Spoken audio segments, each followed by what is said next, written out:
Chapter 1185. At the top of the clouds, above the firmament, boom, clang, the divine weapons and divine arts collided continuously. A terrifying storm tore through the starry sky. It was a scene of destruction. At this moment, if an ordinary person entered the firmament, they would probably be destroyed instantly. Without Chang Shui's protection, the inner demons would not dare to go up. Soon, the inner demons broke through the clouds and stood at the top of the clouds. What entered their sight was a vast starry sky. Somewhere in the starry sky, Renduxing and the Grand Tutor stood opposite each other. The divine weapons and divine arts collided violently. Waves of destructive aura swept out in all directions like raging waves hitting the shore. Both of them were dripping with blood, and their faces were full of weakness. The inner demons observed for a while and sneered. Looks like they're both at the end of their rope. Even so, the battle between Renduxing and the Grand Tutor was not something he could interfere with. Qin Feiyang. Suddenly, the two of them also sensed the inner demon's aura. They stopped at the same time and turned to look at the inner demons. Don't stop. Continue. The inner demons crossed his arms in front of his chest and looked like he was watching a show. Renduxing said in a deep voice, "You killed Dongqing and the four sacred beasts?" "That's right." The inner demons nodded. Renduxing's eyes were filled with coldness. He said angrily, "I shouldn't have let you live." The inner demon said disdainfully, "Don't talk big. Even if I'm standing here, you may not be able to kill me." Renduxing looked at Chang Shui, who was above the inner demons. His pupils shrank, and he did not hide his greed. The Grand Tutor's eyes were also full of greed. Jackals of the same tribe. The inner demons snorted and looked at Renduxing. "By the way, let me tell you something. The dragon claw is already in my hands." "What?" Renduxing's eyes froze. "Looks like you care a lot. However, don't expect me to hand over what's in my hands." The inner demon laughed. Her smile was very bright. "Pooh." Renduxing spat out a mouthful of blood. This was anger attacking the heart. It was a mixture of regret and hatred. If he had killed this kid in the land of ruins, how could this have happened? The inner demons exclaimed, "Aya, don't be so agitated. It's not good to hurt your body. I'll kill you." Renduxing roared angrily and dragged his bloody body toward Qin Feiyang. "Your opponent is me." The state preceptor stepped in front of Renduxing, his eyes flashing coldly. The inner demons were astonished. This old thing would actually help him? What was going on? "This old man is helping you out of consideration for the bigger picture. Mu Tianyang's existence is not only a threat to us, but also to the Great Qin Empire. We can't let him leave alive. Quickly join forces with this old man and kill him." The state preceptor stared at Renduxing, murderous intent surging in his old eyes. The bigger picture. The inner demons was stunned, shook his head and said, "I really didn't expect you to have this kind of awareness. This old man admits that there are some grudges between us, but in the face of the big picture, this old man will not be careless. Otherwise, this old man will not help you stall him." The state preceptor said in a deep voice, "I see." The inner demons suddenly understood. He was originally wondering why Renduxing did not go down to save Dongqing and the four sacred beasts. It turned out that the state preceptor was helping him stall. Looks like this rotten old man isn't that unreasonable after all. The bigger picture? Haha, however. Hearing the state preceptor's words, Renduxing could not stop laughing, as if he had heard the biggest joke in the world. The inner demons looked at him suspiciously. Renduxing said, "Qin Feiyang, don't be fooled by his appearance." "What do you mean?" The inner demons frowned. Renduxing sneered, "He is not as simple as you think. Do you still remember Zhuge Mingyang?" "Of course I remember." The inner demons nodded. At the same time, at the mention of Zhuge Mingyang, the state preceptor's pupils shrank slightly. Renduxing glanced at the state preceptor and said, "Then do you know why Zhuge Mingyang assisted the first prince in the past, and why he cared so much about the first prince?"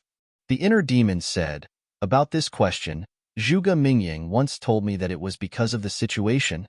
"Do you believe it?" Renduxing asked. The inner demons shook his head. He had never believed it. This question had been puzzling him for a long time, but he could not find the real answer. Now, Renduxing suddenly mentioned this matter. Could it be that Renduxing knew the real reason? Renduxing said with a smile, "As you think, I know the whole truth." The inner demons narrowed his eyes and said, "Tell me quickly." Renduxing pointed at the state preceptor and said, "Help me kill him, and I will tell you." The state preceptor panicked and hurriedly said, "Qin Feiyang, he is trying to sow discord. Don't be fooled." Haha.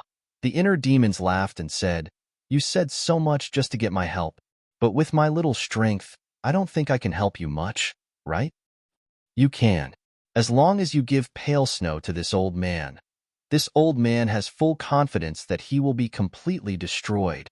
Don't worry, after I kill him, this old man will return pale snow to you in one piece." The state preceptor said. Renduxing looked at the state preceptor and said mockingly, "Do you think he will believe your nonsense?"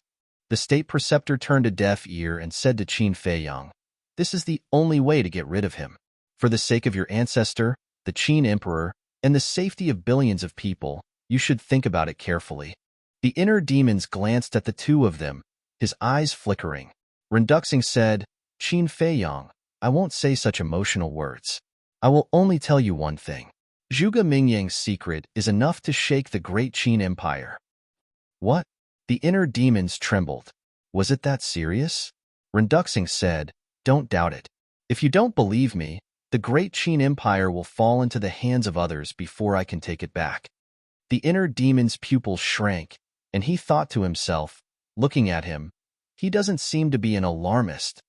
He really couldn't tell whether it was true or not, so he asked Qin Feiyang for his opinion. Qin Feiyang was silent for a moment and said, "Neither of them can be trusted. Let's wait and see." Okay. The inner demons secretly agreed. Buzz.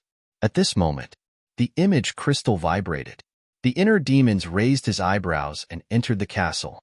It turned out that Fatso was sending him a message. What's wrong? He looked at Fatso suspiciously. Fatso said in a deep voice, "Dong Qing confessed." The inner demons looked down at Dong Qing and saw her lying on the ground unconscious. Not only was her face unrecognizable, but there was also the smell of urine on her body. The inner demons looked at the white-eyed wolf and frowned. "Did you do this?" The white-eyed wolf said proudly, "Brother, this is holy water. It's her honor to give it to you." Honor?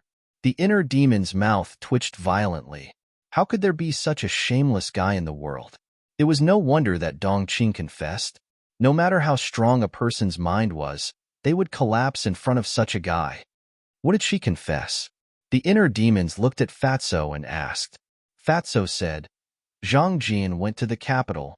The inner demons raised his eyebrows and asked, "Why did he go to the capital?" Renduxing asked him to go. Renduxing wanted to get the dragon claw in the hinterland, but he couldn't get close with just the combat sword and the magic crystal. So, Renduxing asked Zhang Jian to go to the capital to find Lu Xingqian and get the divine bone. Fatso said, "The divine bone is with Lu Xingqian?" The inner demons was surprised. Yes. Fatso nodded. "I really didn't expect that such an important thing would be with him. However, Lu Xingqian is now in the hands of old Qin. Even if Zhang Jian sneaks into the capital, he won't have any chance." The inner demons sneered. Fatso said, "But Zhang Jian must be eliminated." Yes. The inner demons nodded, grabbed Dong Qing, and left the castle. But the place where he appeared was no longer at the top of the clouds, because the exposed castle would automatically sink. He stood in the air and looked up at the sky. There were no fluctuations of battle in the sky, which meant that the state preceptor and Renduxing were no longer fighting. Whoosh! He rushed into the sky again and stood at the top of the clouds, only to see the state preceptor and Renduxing looking at each other vigilantly in silence. "Do you want to kill her?" The inner demons picked up Dong Qing and looked at Renduxing with a smile. Renduxing said lightly, "She's just a chess piece. If you want to kill her, just kill her. It doesn't matter." Haha, it doesn't matter. You're indeed the emperor of the previous dynasty. The inner demon threw her head back and laughed.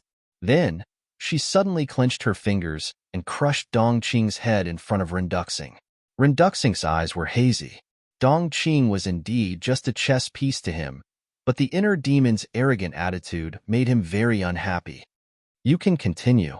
The inner demons glanced at the two of them indifferently, then turned and left.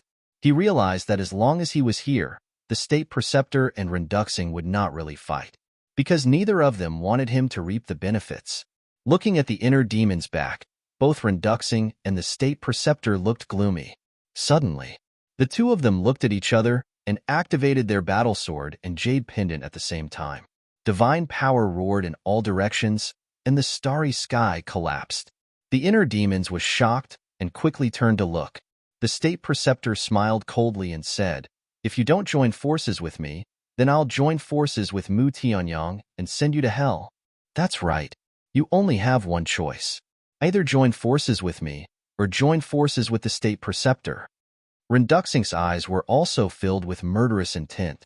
The inner demons glanced at the two of them in a daze. He did not expect the situation to turn out like this. Make a decision now. The two of them shouted in unison.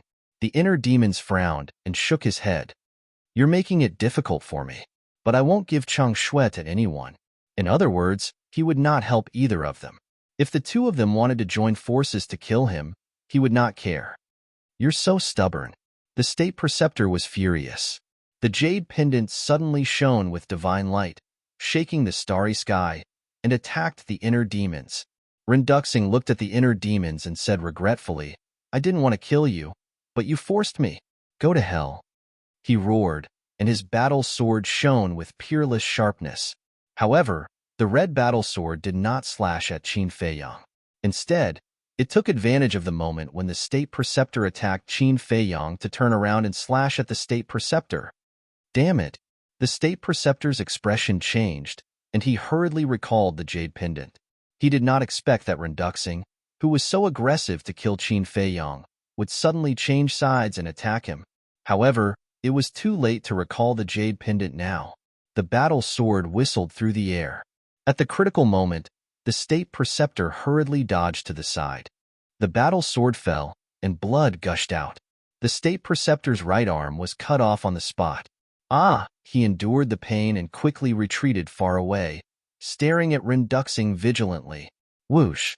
The jade pendant turned into a divine rainbow and returned to the top of his head, hanging down strands of divine light to protect him.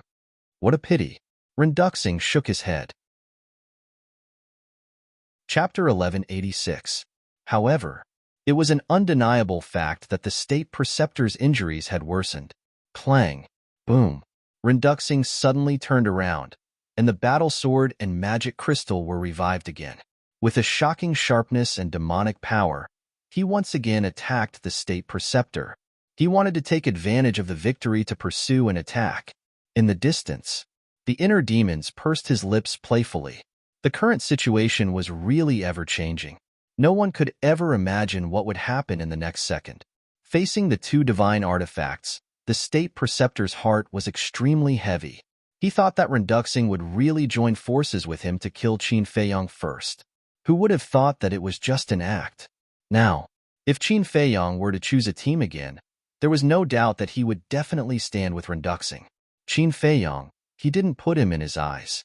But once Qin Feiyang gave the Chang Shui to Renduxing, he would definitely die. Therefore, he had the thought of retreating in his heart. State Preceptor, this old man will help you. However, at this moment, a hoarse shout resounded.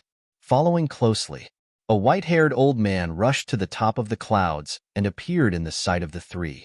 It was Elder Qin. The situation is really ever-changing and unpredictable, the inner demons muttered. But they couldn't figure out how this old man knew they were here. At the same time, a trace of panic crawled up Renduxing's face. The state preceptor's face was filled with ecstasy. Pointing at Renduxing, he shouted, "He is Mu Tianyang. Quickly kill him. Mu Tianyang, your time of death has come." Elder Qin's eyes surged with a cold light. His divine power erupted, and he rushed towards Renduxing like an avalanche. Damn it! Renduxing's face was gloomy. For the state preceptor now, he had full confidence that he could kill him. But he didn't expect that Elder Qin would suddenly attack.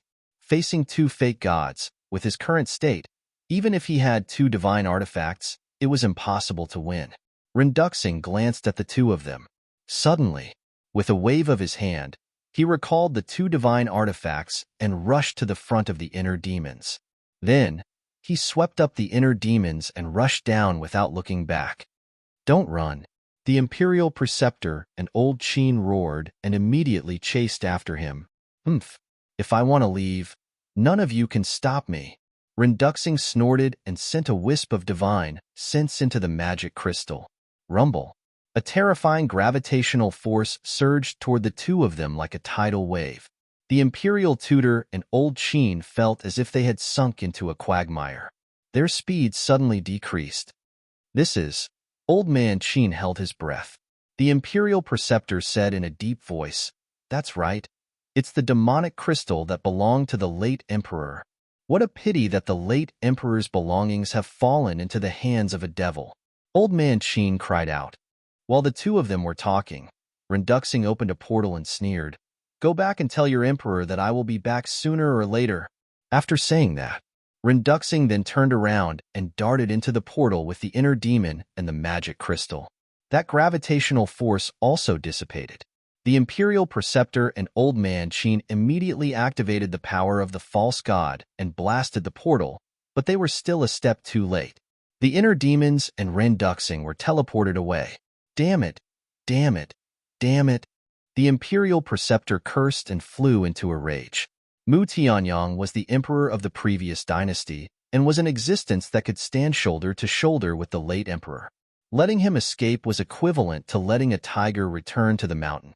Old Man Qin sighed, "It's my fault. If I had come earlier, you wouldn't have been injured so badly, and Mu Tianyang wouldn't have escaped." The Imperial Preceptor glanced at him and said, "Don't say that. If you hadn't come in time, I would have definitely died in their hands." "Them?" Old Man Qin raised his eyebrows and said, "You mean Qin Feiyang has already joined forces with Mu Tianyang?" "Yes. I have already told His Majesty to get rid of him as soon as possible, but His Majesty was merciful. It's great now, isn't it? He and Mu Tianyang are in cahoots. Mu Tianyang is already troublesome enough. Now with this little bastard, there will be endless trouble." The Imperial Preceptor said angrily. Old Man Qin frowned. The Imperial Preceptor's eyes flickered slightly as he asked suspiciously, "But speaking of which, how did you know we were here? Are you following me?" "I followed you? You think too much. I just felt uneasy seeing that you guys haven't returned for so long, so I came to Huzhou to take a look. By the way, where are the enforcers you brought?" Old Man Qin asked.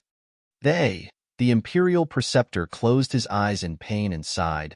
"They probably all died in the hands of Qin Feiyang." This time, he wasn't pretending, because those enforcers were his trusted subordinates. It would be strange if he didn't feel heartache when so many of them died. Old Man Qin patted his shoulder and comforted him. "Don't be sad. Let's go back and tell His Majesty about this and let him decide." The Imperial Preceptor nodded. At the same time, spiritual state, desert of death. It was as hot as ever. Strong winds blew, and yellow sand filled the sky. In the desert, the traces of beasts were hard to find, and only 1 or 2 figures could be seen occasionally. Swish! Suddenly, 2 figures appeared out of thin air above a sand dune. It was the inner demons and Renduxing. Renduxing put away the magic crystal, glanced at the desert below, and asked, "Do you still know where this place is?" "Of course," the inner demon said lightly. Renduxing said, "We should have officially met here, right?" "Yes." The inner demons nodded. Renduxing said, "How have I treated you?" The inner demons was stunned and said, "Not bad." "Then why did you betray me?" Renduxing suddenly raised his head, stared at the inner demons angrily, and slapped at the inner demons. This change was very sudden, but the inner demons wasn't surprised at all. He raised his hand and punched. Boom! Renduxing was sent flying on the spot, blood gushing out of his mouth. "You dare to attack me without using your divine sense or artifact. Do you want to die?" The inner demon smiled in disdain. Renduxing stabilized his body and stared at the inner demons with a gloomy expression, letting the blood splatter. The inner demon smiled mockingly and said lightly, "After fighting with the Grand Master for so long, you shouldn't have much divine sense left. Killing you is still not a problem." Rinduxing said word by word, his eyes full of murderous intent. "Then you can try." The inner demons crossed his arms in front of his chest and looked at him provocatively. Rinduxing clenched his fists, his eyes flashing with a shocking cold light. After a long time, he took a deep breath and sneered. "If I didn't give you the pill scripture back then, would you have today's achievements? Is this how you repay your benefactor? Give it to me?" The inner demon smiled and said, "Don't get it wrong. I got the pill scripture with my own ability." What a joke. If I wanted to get the pill scripture back then, it would be easy. Rinduxing shouted, "You're the one who's joking. After I got the pill scripture back then, I kept it in the castle. Without my permission. Can you enter the castle?" "I don't think so. So, don't say such high-sounding words. It will only make you more ridiculous and funny," the inner demon said lightly. Rinduxing was about to explode. He held back his anger and nodded. "Okay, let's not talk about the pill scripture for now. Let's talk about how I let you go in the ruins out of kindness. Why are you betraying me now?" "Betraying you?" The inner demons was stunned. Rinduxing said angrily, "You dare say that you didn't call the Grand Master an Elder Chin?" "That's right. I called the Grand Master here. My purpose is very simple. I want you to fight until both sides are injured, and then I'll take advantage of the situation. Unfortunately, I'm still too young and underestimated you. Old monsters like you who have lived for tens of thousands of years cherish your lives more than anyone else. How can you really fight to the death? But even if I don't get rid of you, I've already profited this time. Not only did I kill Dongqing and the 4 sacred beasts, but I also killed 50 or 60 inner hall enforcers. You don't care about Dongqing's death, but the 4 sacred beasts' death must be very painful for you," the inner demon said with a playful smile. Rinduxing clenched his hands tightly. The 4 sacred beasts were loyal to him. In the early years, they accompanied him on expeditions. They were not only his most trusted subordinates, but also his partners. Thinking back, when he fought with Qin Batian, the 4 sacred beasts didn't die, but now they were killed by Qin Feiyang. How could he not hate him? The inner demons looked at him coldly and said, "As for Elder Qin, I'm also wondering why he came." The inner demons pondered. Could it be? Suddenly, his eyes trembled slightly. With a thought, the killing intent floating in his chi-si emerged. This was the killing intent that Elder Qin gave him. Rinduxing was surprised by the killing intent. The inner demons looked at Rinduxing and said in a deep voice, "Help me see if this killing intent is still connected to Elder Qin." At that time, Elder Qin told him that he had already cut off the connection with this killing intent, but now, he couldn't help but wonder if Elder Qin had lied to him. Rinduxing released a wisp of divine sense and rushed toward the killing intent. However, before he could get close, the killing intent burst out with a terrifying killing intent and blasted toward Rinduxing's divine sense. The inner demon's expression changed, and he went straight to the castle. Just as he stepped into the castle, a deafening rumbling sound rang out from under his feet. The killing intent and divine sense collided with each other, and a world-destroying wave of air suddenly emerged and rolled in all directions. For a moment, in this world, the void collapsed, the desert sank, and yellow sand flew all over the sky. Finally, the killing intent was shattered. But Rinduxing's divine sense also disappeared by more than half. "Just you wait, I will never let you go." Rinduxing couldn't help but roar. Whether it was his face or his eyes, they were full of weakness. When the wind calmed down, the inner demons appeared in the desert. Looking at Rinduxing in the sky, his eyes flashed and he laughed. "It seems that your divine sense is really not much left." Rinduxing's face darkened. The inner demons flew up and laughed. "Tell me, how much is left? 10? 5? Or is there only one last wisp of divine sense left?" Rinduxing said sternly, "If you dare to talk nonsense again, don't blame me for being ruthless. If you really wanted to kill me, you would have done it long ago. Why wait until now? I think you still need me to help you with something?" The inner demons teased. If he had no value, Renduxing would have definitely joined forces with the Imperial advisor to kill him in the magic Dragon Mountain range. Haha, Renduxing laughed and mocked. You are so smart, you can think of anything, but in the end, you were still tricked by Elder Qin? Chapter 1187. If Elder Qin really cut off the connection with the killing intent, it wouldn't wake up on its own. Because after cutting off the connection, the killing intent would only listen to Qin Feiyang's orders. In other words, the killing intent would only attack when Qin Feiyang asked it to. But just now, the killing intent woke up on its own without the inner demon saying anything. This meant that Elder Qin didn't cut off the connection with the killing intent at all. In other words, Elder Qin tracked his location based on the killing intent. The inner demons clenched his hands and sneered. These old foxes, none of them are trustworthy. They thought that Elder Qin was a good person, but they didn't expect that he was also harboring evil intentions. You must be very angry. Renduxing laughed gloatingly. The inner demon sneered and said, Don't gloat. Do you know Lu Xingqian's current situation? What do you mean? Renduxing's face darkened. Dongqing has explained everything in detail. You asked Zhang Jin to go to the capital to find Lu Xingqian to get the divine bone, but Lu Xingqian is now in Elder Qin's hands. The inner demon said. Renduxing stepped forward, grabbed the inner demon's clothes and shouted, Speak clearly. What's going on? Let go. The inner demons raised his eyebrows. Speak. Renduxing roared. I told you to let go. The inner demons lowered his voice and said word by word. Renduxing stared at the inner demons aggressively, but in the end, he compromised and let go of the inner demon's clothes. Before going to He province to find you, I want to see Lu Xingqian and saw through his identity, so I handed him over to Elder Qin.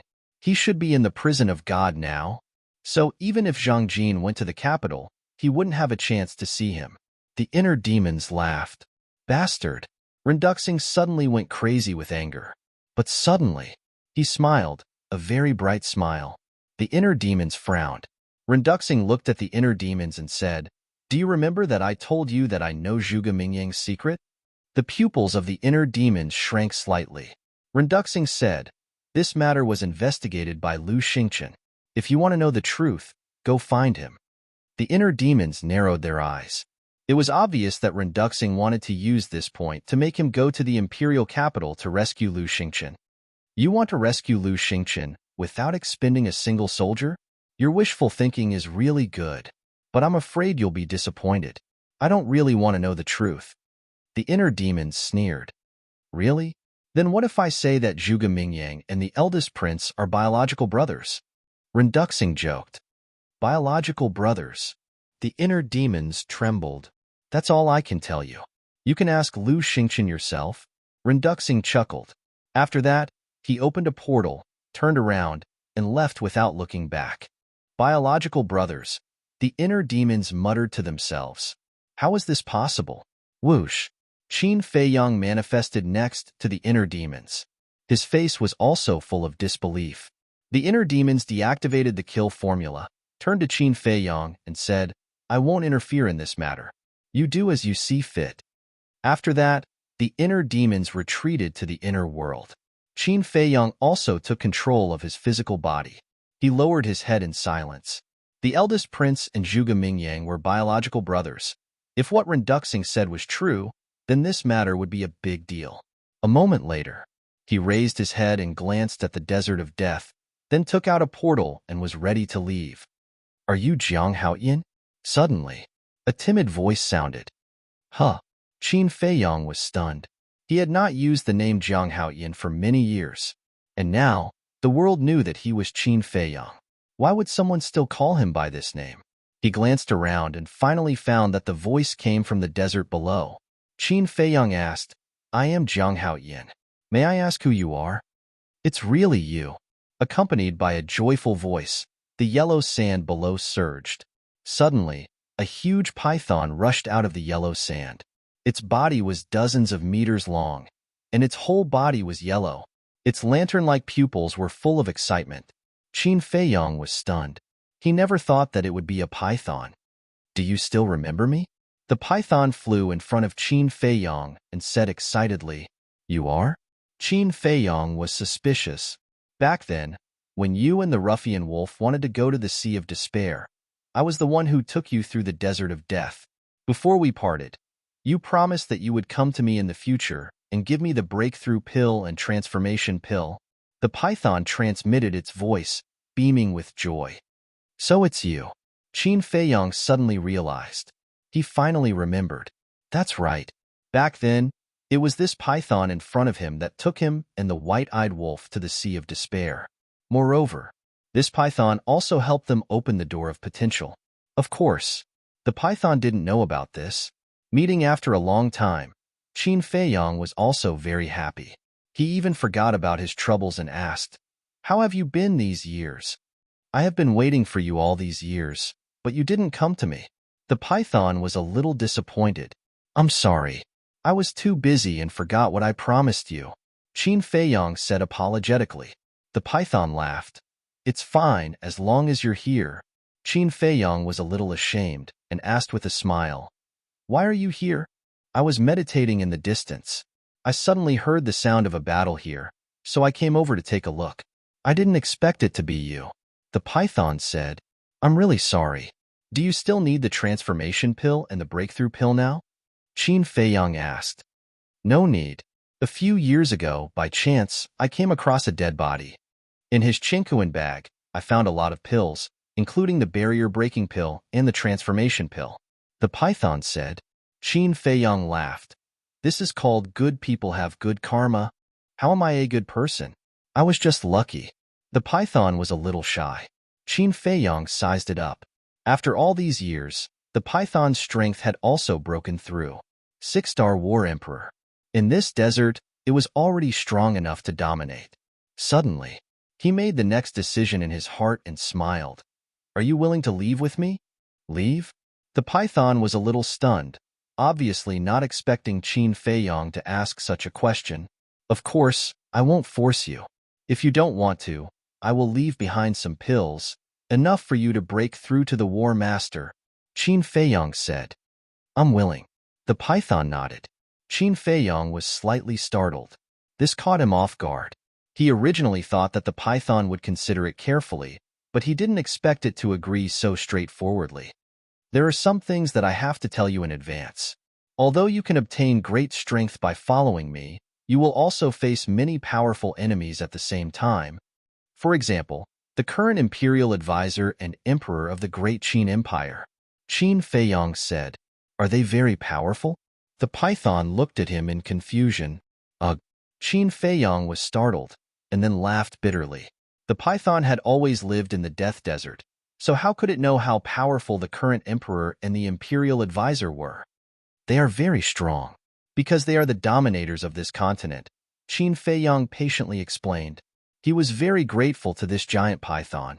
Back then, if he were to rely on himself, it would take at least a few years to cross this desert. There was even a great possibility that he would be buried in the Death Desert. After all, at that time, he was only a martial ancestor. He was like this. As long as he was indebted to someone, whether it was a human or a beast, he would repay it double. Hearing Qin Feiyong's explanation, the python sighed. "I didn't expect that there would be such a terrifying existence in this world. What about you? What's your cultivation now?" it asked again. Qin Feiyong said, 6-star battle saint. A battle saint is simply a godlike existence. The python sighed, but its eyes were even more determined. "I'm not afraid, because I also want to be like you and break through with a bang." Qin Feiyong smiled and said, "Let's go. I'll take you to a place." After saying that, he opened the portal in his hand. The python's enormous body rapidly shrunk. After that, it followed behind Qin Feiyong and entered the teleportation gate. Iron Ox Town. There was nothing left of this small village. Although many days had passed, there was still a tragic aura left in the void. Outside the town, deep in the mountains, a clear lake rippled. A simple courtyard was located beside the lake. Whoosh! Qin Feiyong and the python appeared in front of the courtyard one after another. The python asked suspiciously, "Where is this place?" "My home." Qin Feiyong looked at the courtyard and smiled. Home? The python was stunned and looked around curiously. Qin Feiyong waved his hand and Fatso and the rest, Wolf King and other beasts, all appeared in an instant. In short, in the ancient castle, except for Mu Qing, everyone came out. Seeing so many people and beasts appear at once, and each of them had an extremely powerful aura, the python was so scared that it hurriedly hid behind Qin Feiyong. Qin Feiyong pulled it out and smiled. Don't be afraid, they are all my family. After saying that, Qin Feiyong looked at Fatso and the others and said, Everyone, welcome our new partners. Little Worm, long time no see. How are you? Did you miss your brother? The white-eyed wolf was the first to go up and laughed. You are. The python looked at the white-eyed wolf and suddenly its eyes trembled and said in surprise, That ruffian wolf. A row of black lines appeared on the white-eyed wolf's forehead. No matter who it met, they all called it ruffian wolf. Was it really that bad? Little guy, welcome to the pirate ship. The two-winged snow eagle was also very enthusiastic, but this sentence made Qin Feiyong a little angry. What pirate ship? Do you know how to speak? The pangolin also stared at the two-winged snow eagle and ran to the front of the python with a smile. Don't be nervous, we are all good people. But that smile was very wretched. Good people? The python looked strange. These guys in front of it didn't look like good people at all. The black dragon snake shouted, Okay, they just joined and don't know us. What if they are scared away? Join? The python's heart skipped a beat. This seemed to be a special word for bandits and robbers, right? Could this really be a pirate ship? Looking at the python's worried look, Qin Feiyong was quite helpless. He stared at Wolf King and the other beasts and said, Stop fooling around. Hurry up and prepare. We are going to barbecue. Barbecue. Chapter 1188. The giant python glanced at everyone's expressions and asked in a low voice, What barbecue? Why is everyone so excited? Divine meat. Qin Feiyong laughed. What? The giant python's eyes widened. Divine meat? What kind of joke was this? Was this something that ordinary people could eat? Qin Feiyong smiled faintly, took out Chang Shui, threw it to Dan Wangkai, and said, Go and prepare. All right. Dan Wangkai grabbed Chang Shui and excitedly ran to the lake. He took out the universe bag and took out the holy lion's corpse. Wolf King and the winged snow eagle also immediately followed to help. Not long later, the holy lion was chopped into 8 pieces. There was still a shocking divine might left in the flesh and blood. Fatso and Viper ran far away and found a large pile of firewood. They also moved a few large stones and built a few stoves. Viper took out a few large pots and placed them on top. There were stewing pots, frying pans, steaming pans. After igniting the firewood, the water in the pot quickly boiled. The giant python was stunned. To it, divine beasts were legendary existences that could only be looked at but not touched. But now, it saw with its own eyes that a divine beast was chopped into pieces, thrown into a pot, fried, steamed, and stir-fried. What an inconceivable scene! At the same time, seeing that everyone was busy, Qin Feiyong's face revealed a smile that he hadn't seen for a long time. This smile was very sincere. Then, he silently left the lake and aimlessly wandered around the nearby mountains. The mountains, trees, and rivers here seemed to be hiding an invisible magic power. Every time he returned here, his anxious heart would slowly calm down.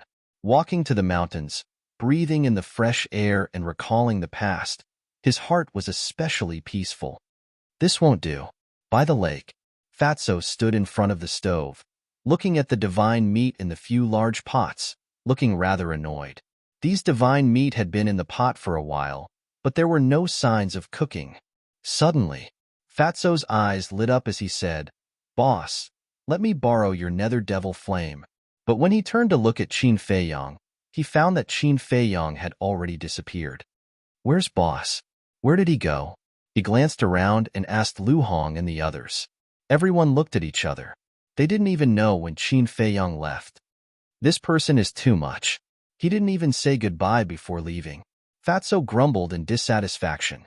He looked at Dan Wangkai and chuckled. Then use your alchemy fire. Dan Wonkai said. Mine is only a 7th grade alchemy fire. Fatso urged. There's not much difference between rank 7 and rank 8. Hurry up. All right. Dan Wonkai nodded.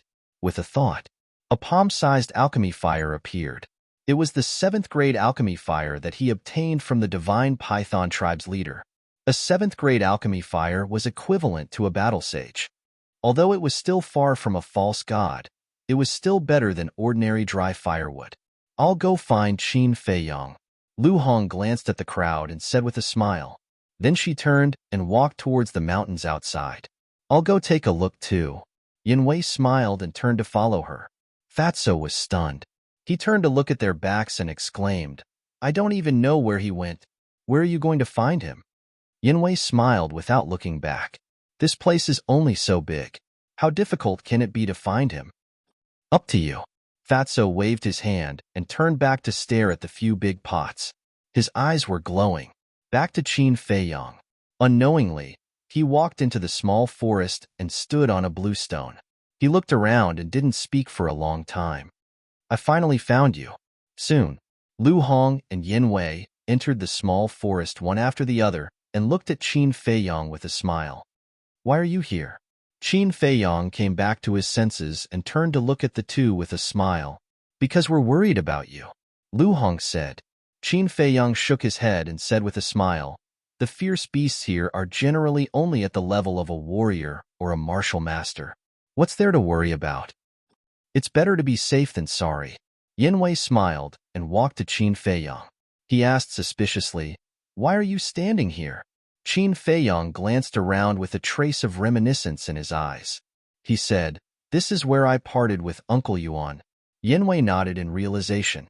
It turned out that this kid was thinking of someone else. Qin Feiyang sighed. I remember that when I was invited to the Lin family, Uncle Yuan sent me off here, but I didn't expect that this farewell would be forever. Lu Hong comforted her. That won't happen. You two will definitely meet again. Qin Feiyang nodded. In this world, he didn't have many relatives, so whether it was his mother or Uncle Yuan, he cherished them very much. Lu Hong sighed. Suddenly, she seemed to have thought of something and asked, oh right, do you plan to save Lu Xingqian? Qin Feiyang was silent for a moment and said, let me think about it. He personally sent Lu Xingqian to Old Qin. Now, he had to rescue him. He couldn't accept it. Lu Hong and Yin Wei looked at each other and fell silent. Qin Feiyang had his own opinions. They couldn't give any opinions. They could only silently guard him. Time passed little by little. After some time, Yin Wei suddenly raised his head and looked at the Iron Ox town not far away. They were not far from the Iron Ox town. They could see it if they raised their heads. Yin Wei seemed to have discovered something. There was a trace of suspicion in his eyes. But he didn't say anything and quickly withdrew his gaze. But soon, he raised his head again and looked at the Iron Ox town. The suspicion in his eyes was even stronger. Suddenly, he looked at Qin Feiyang and asked, is there anyone else in the Iron Ox town? Qin Feiyang was stunned. He shook his head and said, no. Why do you ask? No? Yin Wei frowned and muttered. Then why did I sense a Taoist's aura in the Iron Ox town? A human's aura. Qin Feiyang was surprised. He raised his head and looked at the Iron Ox town. Sure enough, he was also in the Iron Ox town. He sensed a weak aura that was difficult to distinguish, but he was sure that it was a person. Whoosh! Immediately, he turned into a stream of light and rushed towards the Iron Ox town. Yin Wei and Lu Hong quickly followed. With Qin Feiyang's current speed, he only needed a few steps to enter the Iron Ox town. But when he entered the Iron Ox town, he found that there was no one here. But in a certain place, he saw something familiar. He took a step forward and landed in the center of the Iron Ox town. He lowered his head and looked at the ground. The Iron Ox town had long ceased to exist. It had now become a huge tomb, and on the ground, there were 3 Buddhist incense sticks. In front of the Buddhist incense, there were 3 plates of fresh fruits and a wine pot. And there was a pile of burning paper money. Next to it, there were a few footprints. Obviously, someone had been worshipping here before. Qin Feiyang shouted, go and find it. I want to know who was worshipping here just now. Yin Wei and Lu Hong nodded and immediately split up to search. Qin Feiyang looked at the Buddhist incense, fruits, and wine pot on the ground. His eyes flickered. Not long after, Yanwei and Lu Hong came back. Yanwei shook his head and said, "The aura has disappeared." "I didn't find it either." Lu Hong said, "Strange. Everyone in the Iron Ox town has been killed. Who would come here to worship?" Qin Feiyang frowned.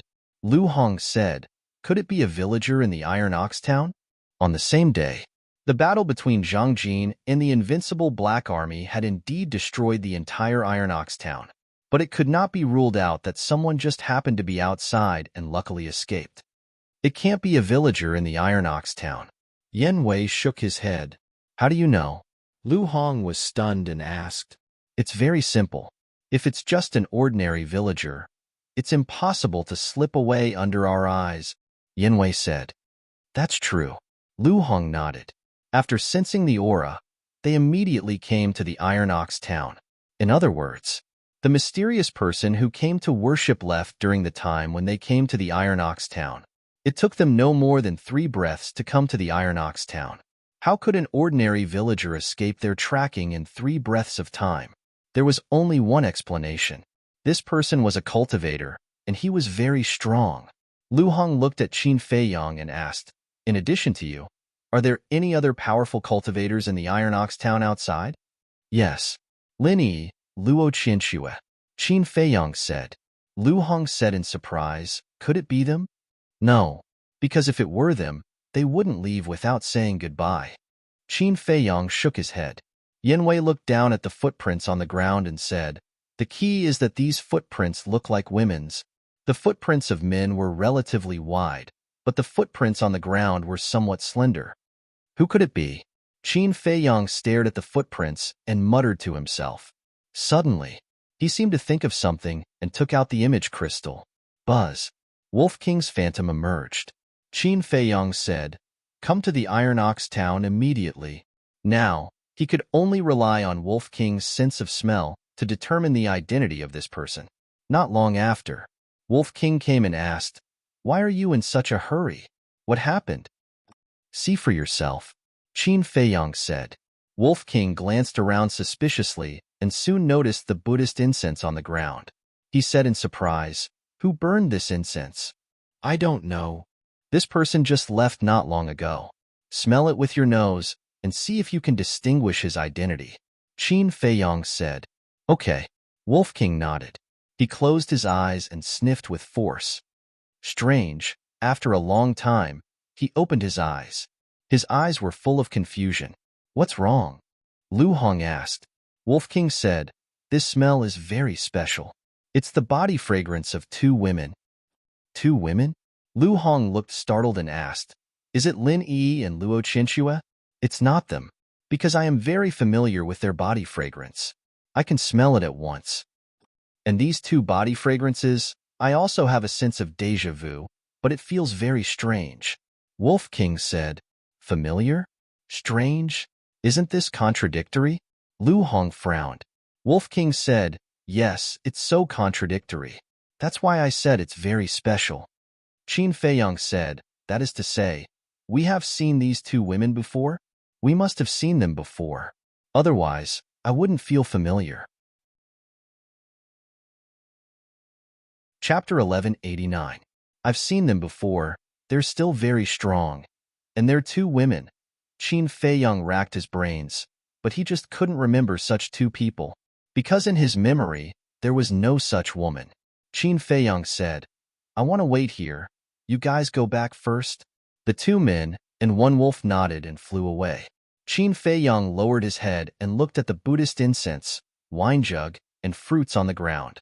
He sighed deeply, turned around, and flew out of Iron Ox town, finding a mountain peak. Standing at the top of the mountain, one could see the entire Iron Ox town. Immediately, he restrained his aura and watched Iron Ox town from afar. Days passed. Although Qin Feiyang had also thought that the mysterious person who came to pay his respects shouldn't appear again, he still held onto a trace of hope. But on the 10th day, he left in disappointment. By the lake, seeing Qin Feiyang return, Fatso chuckled. "You're back just in time. Come and try it." Qin Feiyang landed beside Fatso and the others, looking at the few big pots. After 10 days of unremitting efforts, the divine meat was finally cooked.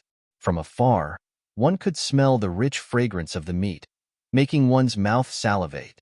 Qin Feiyang tasted a piece, and his face immediately bloomed. He nodded and said, "Not bad. Everyone, quickly have a taste." Everyone immediately swarmed over. Not long after, a wail sounded. The giant python was lying on the ground, constantly struggling. Its body had turned red and was still smoking. What's going on? Everyone looked at it in surprise. So hot. I feel like my body is about to explode. The giant python cried out in horror. It shouldn't be. We're all eating the same. Why are we fine?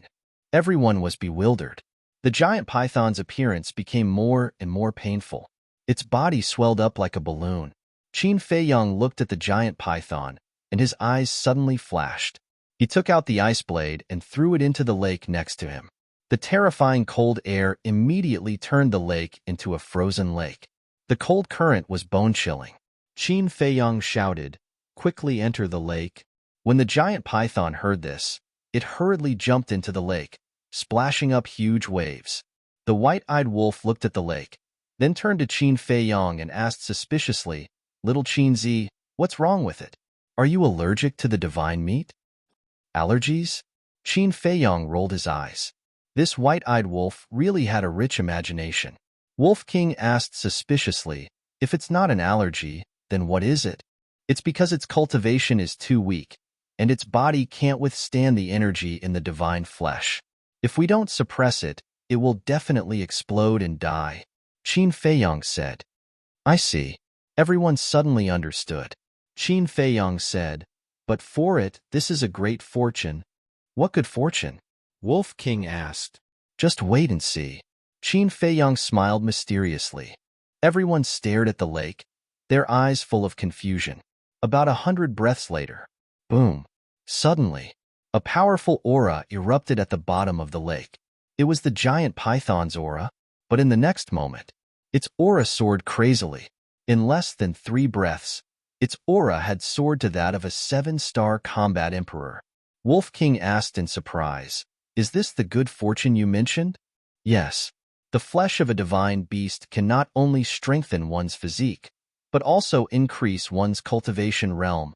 Qin Feiyang nodded. "Hurry up and eat. Don't fight, it's all mine."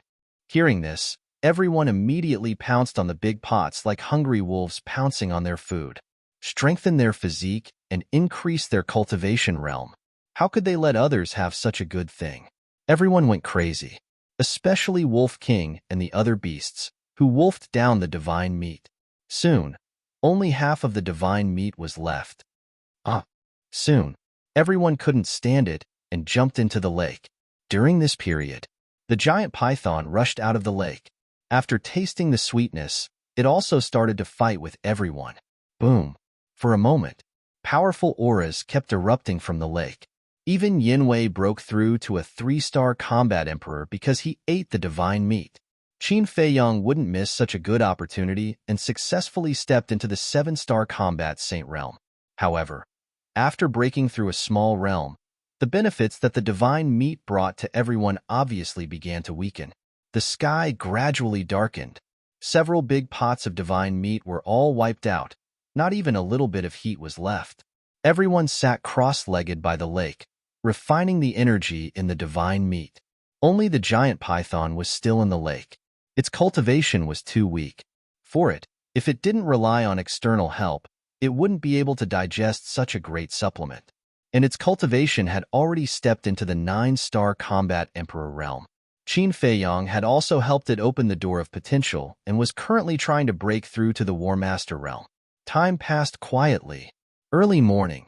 The morning sun rose slowly, and the warm sunlight dispelled the remaining cold air of the night. Yinwei was the first to wake up. When he opened his eyes, 2 rays of light burst out from his eyes. Comfortable, he stood up, exuding a tyrannical aura. In just one night, his body had become much more robust. His entire person looked as if he had been reborn. Phew! He let out a long breath of turbid air, turned around, and glanced at Qin Feiyong and the others. He then stood to the side, silently protecting everyone. Noon. Boom. Qin Feiyong, who was meditating with his eyes closed, suddenly trembled, and a mighty holy aura emerged. And is he going to break through again? Yen Wei's gaze trembled as he looked at Qin Feiyong in surprise. Qin Feiyong's holy aura continued to soar, as if he was about to break through to the 8-star combat saint realm. But in the end, his holy aura stopped at the peak of the 7-star combat saint realm. He was just one step away from becoming an 8-star combat saint. What a pity! Qin Feiyong opened his eyes and retracted his holy aura. A trace of disappointment appeared on his face. You should be content. Yen Wei smiled. Qin Feiyong looked up at him and smiled. Yes, he should be content. Although he was not as exaggerated as the giant python, who could break through several realms in a day, to be able to break through from the 6-star combat saint realm to the peak of the 7-star combat saint realm was a very big gain. In fact, he had gained more than the giant python. This was because the time and energy required for a combat saint to break through a small realm was much more than that of a combat emperor. Moreover, his cultivation was now at the peak of the 7-star combat saint realm. It would not be long before he broke through again and stepped into the 8-star combat saint realm. It could be said that, in just one night, his strength skyrocketed several times. He was also getting closer and closer to the combat emperor realm. As long as he broke through to the combat emperor realm and activated the kill formula, he would be invincible against anyone below the false god realm. He might even be able to fight against a false god. Qin Feiyong took a deep breath and calmed down the excitement in his heart. He looked at Yen Wei and asked with a smile, "What about you? How was your gain?" "Very good. Not only did I break through to the 3-star combat emperor realm, but my physical body is also much stronger than before. I feel that I can kill someone of the same realm in an instant with just the strength of my physical body." Yen Wei said with undisguised joy. "That's right. Our biggest gain this time is not our cultivation, but our physical body. The Saint Lion has the body of a false god, and its flesh contains the power of a false god. We ate its divine flesh, which is equivalent to our physical body being tempered by the power of a false god. Whether it is toughness or strength, they have all been greatly improved. I also feel that I can kill someone of the same realm in an instant with a punch." Qin Feiyong clenched his fists tightly. He could clearly feel the explosive power in his body. Yen Wei smiled and said, "Although the Saint Lion is not a true war god, it is still a divine beast. The benefits it brings are naturally unimaginable." Qin Feiyong nodded. But then again, if a false god-level divine beast could bring such great benefits to everyone, how shocking would it be if it was a true war god-level divine beast? Unfortunately, a true war god-level divine beast could no longer be found in this world. Otherwise, he would really want to try. Time flew by. Viper and Dan Wonkai also woke up one after another. Viper finally broke through to the 1-star combat emperor realm. Dan Wonkai also broke through to the 2-star combat emperor realm. After that, Fatso and the white-eyed wolf also woke up one after another. Their cultivation was much weaker than Qin Feiyong, and they broke through 2 small realms consecutively. For example, the white-eyed wolf and the 2-winged snow eagle were both 6-star battle saints now. At the same time, it also showed that the white-eyed wolf's talent and potential were indeed much stronger than the 2-winged snow eagle. Because when the 2-winged snow eagle stepped into the battle saint realm, the white-eyed wolf was only a war master. In short, everyone's strength had undergone earth-shattering changes. In the end, everyone had already woken up. Only the giant python was still in the lake and had not appeared. And the lake did not have any movements. A thick layer of ice had already formed on the surface of the lake. White mist rose and cold air filled the air. Everyone stood by the lake and stared at the surface of the lake. They could not help but worry. The white-eyed wolf said, "Do you think this guy is dead?" "Shut your crow's beak." Qin Feiyong glared at it. Although there was no movement in the lake, the giant python's aura did not disappear. This meant that it was still refining the energy of the divine flesh. A moment later, Qin Feiyong retracted his gaze and looked at everyone. "It should be a long time before it comes out." Take advantage of this time to stabilize your cultivation. Everyone nodded. Except for Lu Hong and Yin Wei, everyone else sat cross-legged on the ground and closed their eyes to cultivate. Lu Hong walked to Qin Feiyang's side and whispered, "Should we think of a way to deal with Zhang Jin?" Yin Wei said suspiciously, "We don't even know where he is now. How can we deal with him?" Qin Feiyang said, "He is in the imperial capital, with old man Qin guarding the pagoda. How can he sneak into the imperial capital?" Yin Wei was surprised. Qin Feiyang said, "Old man Qin is indeed guarding the pagoda, but don't forget, old man Qin left before, but we can't be sure that he is in the imperial capital now. After all, he want to find Lu Xingqian. When he learned that Lu Xingqian had fallen into old man Qin's hands, he would definitely leave the imperial capital immediately." Yin Wei said, "No. At first, no one knew that Lu Xingqian had fallen into old man Qin's hands except for me. Zhang Jin naturally wouldn't know. And when he entered the imperial capital and found that he couldn't contact Lu Xingqian, what do you think he would do? If it were you, what would you do in such a situation?" Qin Feiyang sneered. "What would I do?" Yin Wei frowned and said, "If it were me, I would probably leave immediately or stay to inquire about the situation. Yes, if it were anyone else, they would probably leave immediately like you. But Zhang Jin is different. He would definitely stay to inquire about the situation." Chapter 1190. Why? Yin Wei was suspicious. Qin Feiyang said, "Because of his conceit." "He is not just conceited." Lu Hong smiled coldly and looked at Qin Feiyang. "When Dong Qin confessed, she also said that he wanted to use you as a stepping stone." "Stepping stone?" Qin Feiyang was stunned. "That's right. After following Mu Tianyang, not only did his strength soar, but his self-confidence and vanity also began to inflate." Lu Hong shook her head and sneered. Among the younger generation in the world, who dared to say that they would use Qin Feiyang as a stepping stone, this Zhang Jin really didn't know what was good for him and overestimated himself. Then let him continue to be arrogant. Qin Feiyang smiled faintly. Originally, he still had some sympathy for Zhang Jin, but now it seemed that he was thinking too much. There was a saying that a pitiful person must have something hateful. This Zhang Jin was a good example. "By the way, these days, have you seen the two women who came to worship?" Yin Wei asked. "No." Qin Feiyang shook his head. "You don't have to worry about this. Since they came to worship, they must have some connection with Iron Ox Town. Maybe one day, they will take the initiative to appear in front of you." Lu Hong comforted. Qin Feiyang nodded. Next, the three of them also sat cross-legged on the ground to stabilize their cultivation. In a flash, another 5 days passed. This time, even Qin Feiyang couldn't stay calm. Even if the giant python's cultivation was weaker than everyone, it didn't need to take so long. Moreover, it was also because of its weak cultivation that it ate the least divine meat among all of them. Logically speaking, it should have woken up long ago.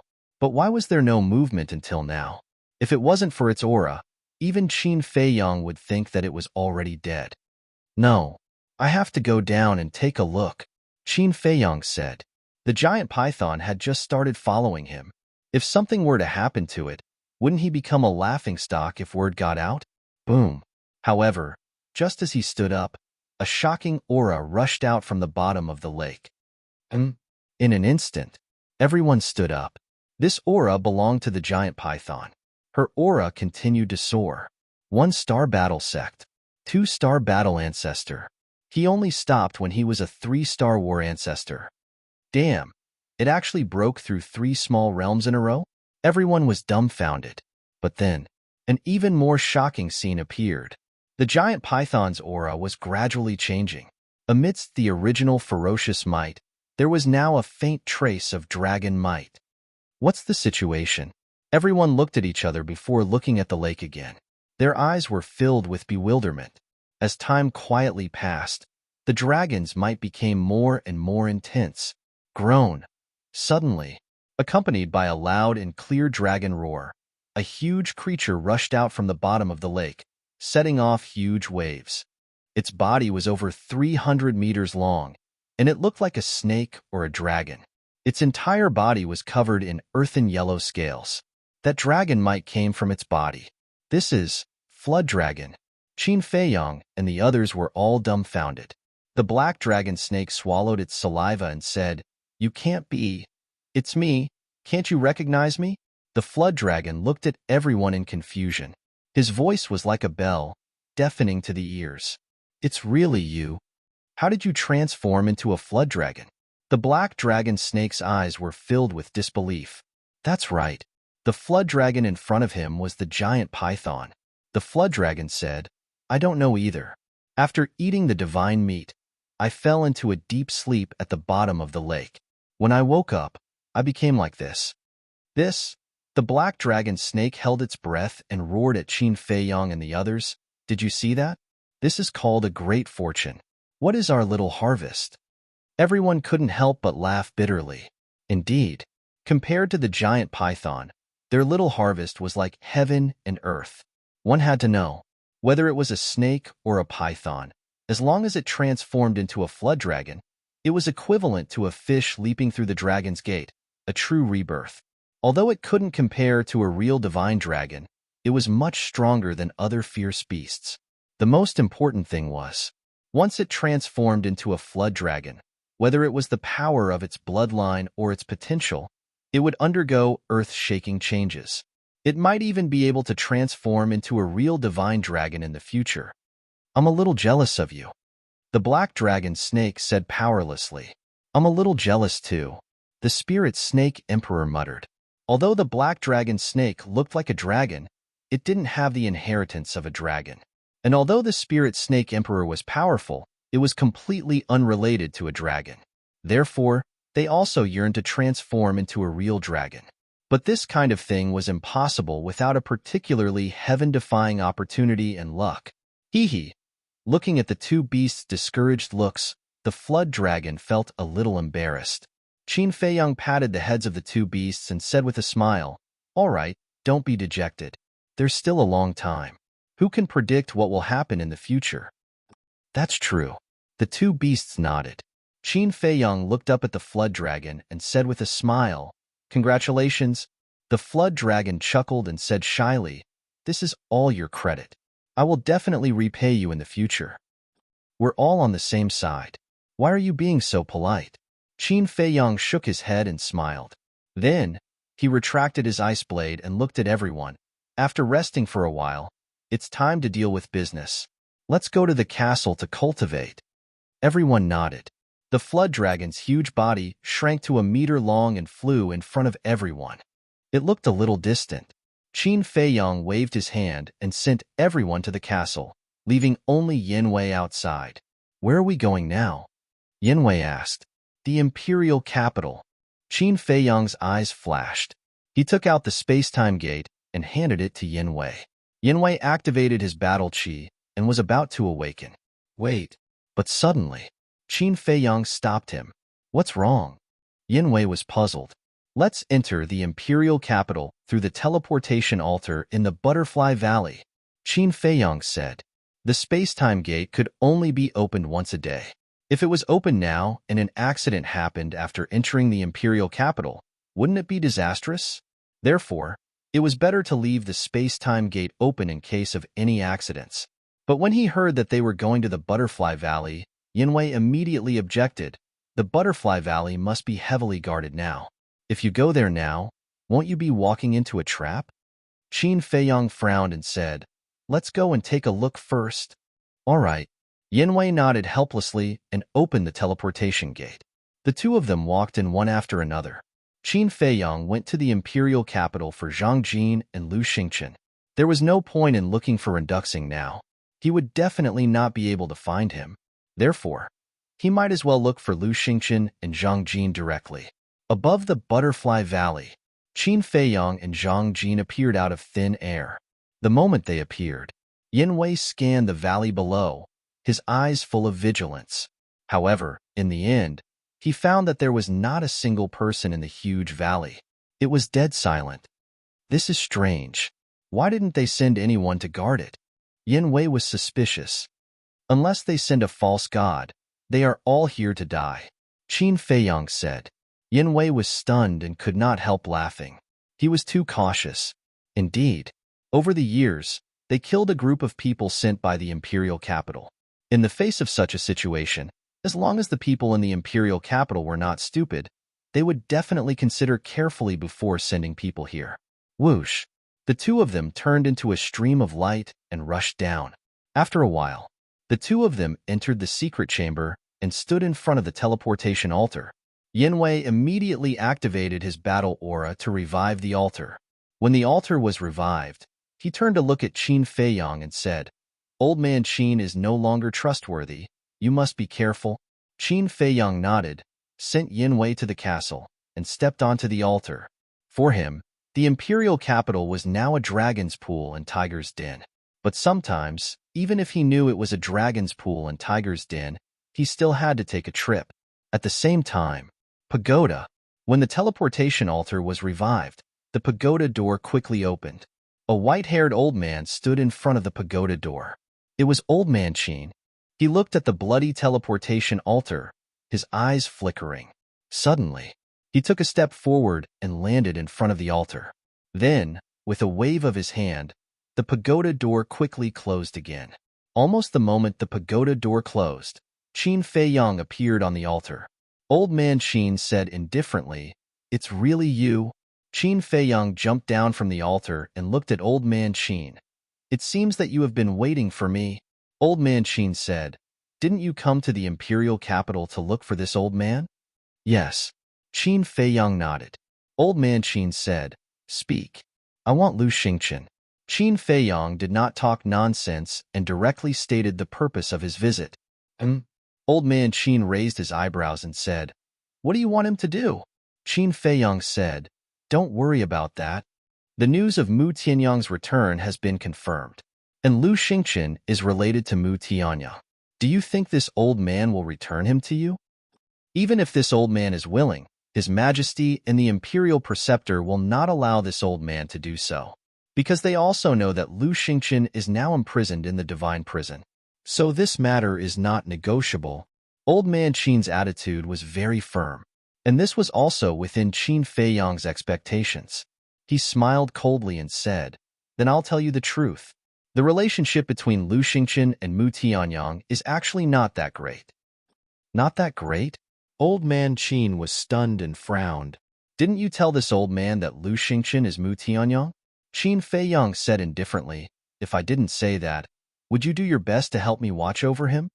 Old Man Qin's face darkened slightly and asked, "Then who is Mu Tianyang's real body?" Qin Feiyang said, "Didn't you see it?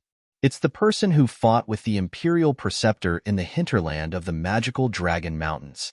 Old Man Qin stared at Qin Feiyang in silence. He really didn't know which of Qin Feiyang's words was true and which were false. Qin Feiyang said indifferently, "Mu Tianyang is omnipotent and only I can find him. If you don't return Lu Xingqian to me, then I'm sorry. I won't care about this matter anymore." "Are you threatening this old man?" Old Man Qin's eyes were cold. "So what if I'm threatening you? At first, I thought you were a good person, at least a little better than the Imperial Preceptor, but in the end, you actually schemed against me. If I wasn't suspicious, I still wouldn't know how much of a threat your killing intent was to me. Do you know? You're cheating my trust in you, and trust only comes once. If you miss it, it's gone." Qin Feiyang sneered. Old Man Qin's face was slightly gloomy. After a long time, he sighed deeply and said, "Fine, this matter is indeed my fault. This old man will do as you say and return Lu Xingqian to you." Heard. Qin Feiyang's expression was the same as usual, but he secretly breathed a sigh of relief. Although he looked so calm before, he was actually very nervous. After all, Old Man Qin was not an ordinary person. The slightest flaw would be noticed. Old Man Qin waved his hand. Qin Feiyang only felt his body lighten. The next moment, he appeared in a sealed secret room. The secret room was not big. It was about 100 feet wide and empty. Lu Xingqian was lying in the center of the secret room, unconscious. "This is the Divine Prison?" Qin Feiyang glanced at Lu Xingqian, then looked around the secret room, his brows tightly knitted together. The secret room in front of him was not the least bit similar to the divine prison he was familiar with. Old Man Qin said, "This is not the divine prison, but the top floor of the pagoda. Only a few people can enter here, and it can be isolated from the outside world. It can be considered a prison." The top floor of the pagoda? Qin Feiyong was stunned and frowned. "Then why did you say that Lu Xingqian was locked in the divine prison?" "This old man is just testing you," said the old man. Old Man Qin said. Qin Feiyong raised his eyebrows and said, "So, the emperor and the state preceptor know that Lu Xingqian is also lying to me?" "Yes. They don't know that Lu Xingqian is in my hands. They don't know that Lu Xingqian is related to Mu Tianya." Old Man Qin nodded. "Why didn't you tell them?" This time, it was Qin Feiyong who was puzzled. Old Man Qin actually hid such an important matter from the emperor? It was obviously unreasonable. Old Man Qin said, "Because now, I don't want them to know that I have private contact with you." Qin Feiyong said, "Is this important?" "Very important. Although I did scheme against you this time, I really don't have any ill intentions towards you. Otherwise, my murderous intent would have killed you long ago." Old Man Qin sighed. Qin Feiyong frowned and said, "What exactly do you want to do?" "I want to protect the great Qin Empire. I can't see through the state preceptor, so I have to be wary of him. And you, although you are indeed protecting the great Qin Empire now, I can't guess or see what you are thinking, so I have to be wary of you. This is why I lied to you." Old Man Qin said. "Protect the great Qin Empire," Qin Feiyong murmured. Putting aside the prejudice of the past, this person was indeed an old man worthy of respect. But was he really trustworthy? Qin Feiyong said, "What about the emperor? I can understand why you didn't tell the state preceptor, but why did you hide it from him?" Old Qin pondered for a moment before he let out a long sigh and said, "I've watched your father grow up, so I know him very well. However, I've slowly noticed that he has changed during these years." "He has changed." Qin Feiyong snorted coldly. Old Man Qin shook his head and said, "The change I'm talking about is not in his emotions, but his personality." "Personality?" Qin Feiyong was surprised. "Yes. His personality has become more and more unfathomable, and he has become extremely shrewd and unpredictable. It's precisely because I can't guess what he is thinking that I hid it from him." Old Man Qin said. Qin Feiyong's eyes flickered. Old Man Qin waved his hand and said, "Let's not talk about this. You can take Lu Xingqian away, but you have to agree to a request of mine." "Speak," Qin Feiyong said. Old Man Qin said with a serious expression, "Don't do anything that will harm the great Qin Empire.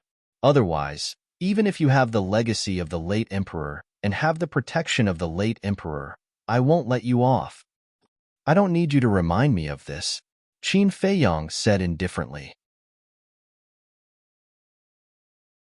Chapter 1191. It was because of his ancestor that he activated the purple gold dragon soul. It was because of his ancestor that he obtained the dragon god's secret art. It was also because of his ancestor that his bloodline power could revert to its ancestor. And it was also because of his ancestor that his life could be extended. Back then, if it weren't for his ancestor's protection, he would have already died when he destroyed his bloodline power. Therefore, he had to protect the territory left by his ancestor, even if it was at the cost of his life. Old Man Qin took a deep look at Qin Feiyong, breathed a sigh of relief, and smiled. "Then you can take him away." Although he couldn't see through Qin Feiyong, he still believed in this point. Qin Feiyong waved his hand and sent Lu Xingqian to the castle. Old Man Qin asked, "Where are you going next?" "To find someone," Qin Feiyong said. "Who?" Old Man Qin was suspicious. Mu Tianyang's lackey. Qin Feiyong's eyes flashed with killing intent. "A blood debt must be repaid with blood." Old Man Qin said, "Do you need this old man's help?" "No, you just have to tell me. Since you came back from the Magic Dragon Mountain Range, has anyone left the capital?" Qin Feiyong said. "No." Old Man Qin shook his head. "Then he will definitely die today." Qin Feiyong sneered. Old Man Qin's face couldn't help but show a trace of sympathy. This was sympathy for Zhang Jin.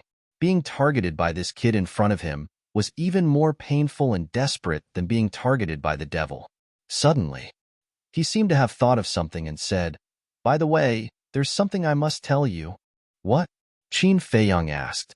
Old man Qin said, "After returning from the magic Dragon Mountain range, the Imperial Preceptor accused you of treason in front of His Majesty, saying that you and Mu Tianyang are colluding to overthrow the great Qin Empire. Do you believe it?" Qin Feiyang sneered. Old man Qin said, "It doesn't matter if I believe it or not, but His Majesty seems to believe it." Qin Feiyang said, "I think he's getting more and more muddle-headed." Old man Qin frowned. "He's your father after all. Isn't it inappropriate to say that?" Upon hearing this, Qin Feiyang's face darkened. Seeing this, Old man Qin sighed inwardly and immediately changed the topic with a smile. "Take out your image crystal. We'll establish a contract bridge so that we can contact each other in the future." Qin Feiyang nodded. After the contract bridge was established, Old man Qin brought Qin Feiyang to the first floor of the pagoda. He smiled and said, "Go to your work. If you need any help, don't hesitate to let me know." Qin Feiyang glanced at him, then turned and walked towards the tower door. Old man Qin waved his hand, and the pagoda door opened.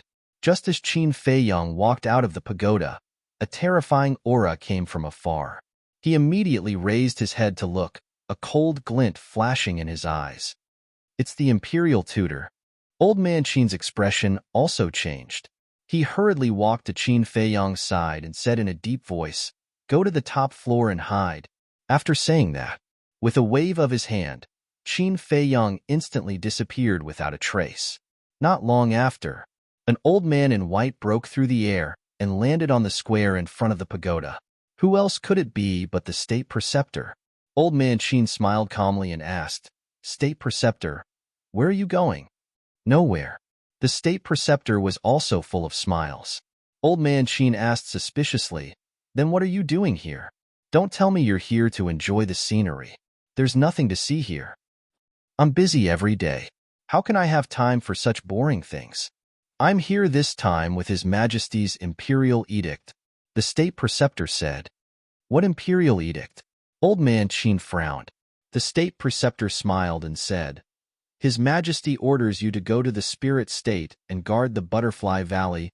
"Impossible." Old man Qin immediately said, "See for yourself." The State Preceptor waved his hand, and an Imperial Edict fell into Old man Qin's hand. Old man Qin opened the Imperial Edict and looked at it. His face instantly darkened. He looked up at the State Preceptor and asked, "Why do I have to go?" "I have no choice. Qin Feiyang's strength is getting stronger. If we continue to send the invincible Black Army and the Kirin Army to the Spirit State, we will only die in vain. So I have to trouble you, the famous false god," the State Preceptor said. Old man Qin said angrily, "I'm not the only false god in the Imperial Palace. You and those old monsters are the same. Why don't you all go? But I have to go. Those old monsters have all entered a state of self-sealing. His Majesty naturally can't let them go. As for me, I have to deal with all the trivial matters in the godly palace. I can't leave, so I have to let you go," the State Preceptor said. Old man Qin said in a deep voice, "What about the pagoda? Who will guard it?" The State Preceptor laughed and said, "Do you remember Zhuge Nanhua? Although he's not as strong as you, he's still a 9-star combat emperor. It's not a problem for him to guard this pagoda." "Zhuge Nanhua." Old man Qin's eyes flickered. The State Preceptor said with a smile, "Get ready. We'll go to the Spirit State tomorrow. If you meet Qin Feiyang there, don't let him run away. Otherwise, your reputation as a false god will be ruined." Then, he turned around and left. After watching the State Preceptor leave, Old man Qin looked down at the Imperial Edict. With a glint in his eyes, he turned around and entered the pagoda, landing on the top floor. "What is the State Preceptor doing here?" Qin Feiyang asked. "See for yourself." Old man Qin threw the Imperial Edict to Qin Feiyang. Qin Feiyang caught the Imperial Edict and looked at Old man Qin suspiciously. He opened the Imperial Edict and smiled. "I didn't expect them to think that I'm so important. They want me, a false god, to guard the Butterfly Valley just to deal with you. Do you think you're so awesome? You think you're special?" Old man Qin said angrily. Don't you think so? Qin Feiyang retorted. Old man Qin rolled his eyes at him with an irritated expression. Qin Feiyang smiled. Actually, this is a good thing. I often go to the Forgotten Continent. With you around, it'll be more convenient. Of course, I know that. What I'm worried about is that if I'm not in the imperial capital, the state preceptor will be even more lawless. Because no one can suppress him, Old Man Qin said. Qin Feiyang said, aren't there other false gods? They're all sealing themselves. They won't care about what happens outside. Unless it's like last time, when you brought 2 false gods to the imperial capital. Most importantly, the person who will guard the pagoda is Zhuge Nanhua. Old Man Qin rubbed his temples. He had a headache. Zhuge Nanhua? Qin Feiyang frowned. This name sounded familiar. Old Man Qin said, don't you remember? Zhuge Nanhua is Zhuge Mingyang's great-grandfather. He's also the hall master of the law enforcement hall. So it's him. Qin Feiyang was enlightened.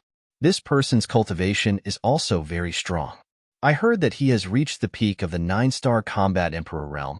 He's only 1 step away from the false god realm. But that's not the point. The point is that he's the state preceptor's confidant. Old Man Qin said. What? He's also the state preceptor's confidant? Qin Feiyang was surprised. That's right. I've investigated all the people around the state preceptor. On the surface, they seem to be loyal to the emperor, but in reality, they're all loyal to the state preceptor. The state preceptor's wings are fat now. I really don't know what he'll do after I'm gone. Old Man Qin was worried. Qin Feiyang's eyes flashed and said, don't worry and go to the Butterfly Valley. I'll investigate the state preceptor. You?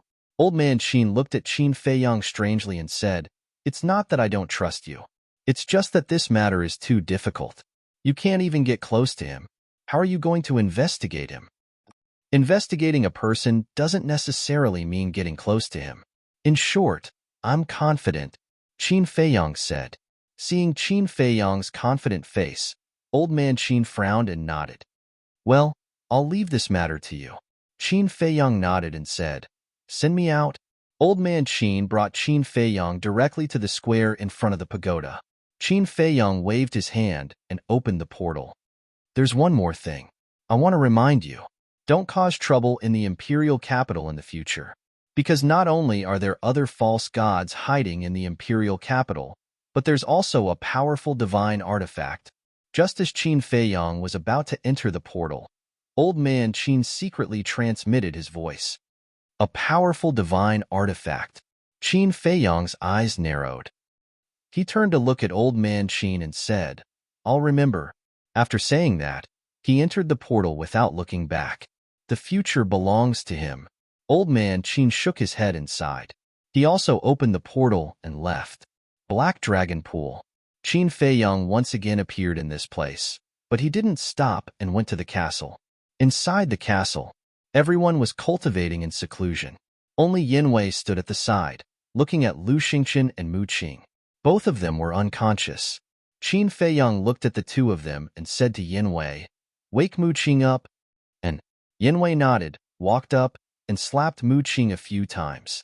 Immediately, Mu Qing woke up, his face twisted in pain. Lord? When he saw Lu Xingqian, he immediately forgot about the pain. He quickly got up and ran towards Lu Xingqian. Stop! Yanwei stepped in the middle, his eyes flashing coldly. Mu Qing turned to Qin Feiyang and roared, if you dare to mess around, I promise I won't let you off. Qin Feiyang said with a smile, that depends on your performance. What do you want me to do? Mu Qing said in a deep voice. Qin Feiyang said, use your heavenly eye to find Zhang Jin's whereabouts. I can't do it. Mu Qing shook his head. Why? Qin Feiyang frowned. Mu Qing said, the heavenly eye is not omnipotent. Before looking, I have to know what he looks like, and I have never seen Zhang Jin. Qin Feiyang said suspiciously, then how did you find Lu Xingqian in the 9 Nether Underworld? It seems that you haven't seen Lu Xingqian at that time, right?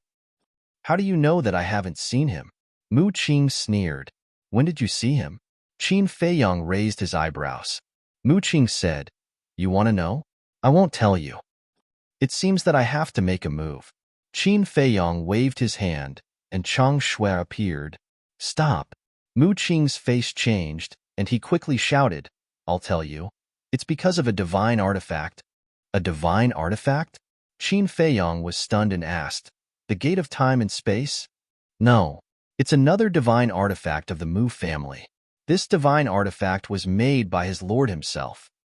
When it was made, his lord added his blood into it. So when his lord woke up, the divine artifact would have some reaction. The Mu family relied on this divine artifact to find his lord. You also know that with the gate of time and space, we can go in and out of any place at will. So before entering the Nine Nether Underworld, I had already seen Lu Xingqian. Mu Qing said, amazing, there's actually another divine artifact. Chapter 1192. Mu Qing snorted. You can't even begin to imagine the power of the Mu family. Qin Feiyong smiled. Don't worry. This divine artifact will fall into my hands sooner or later.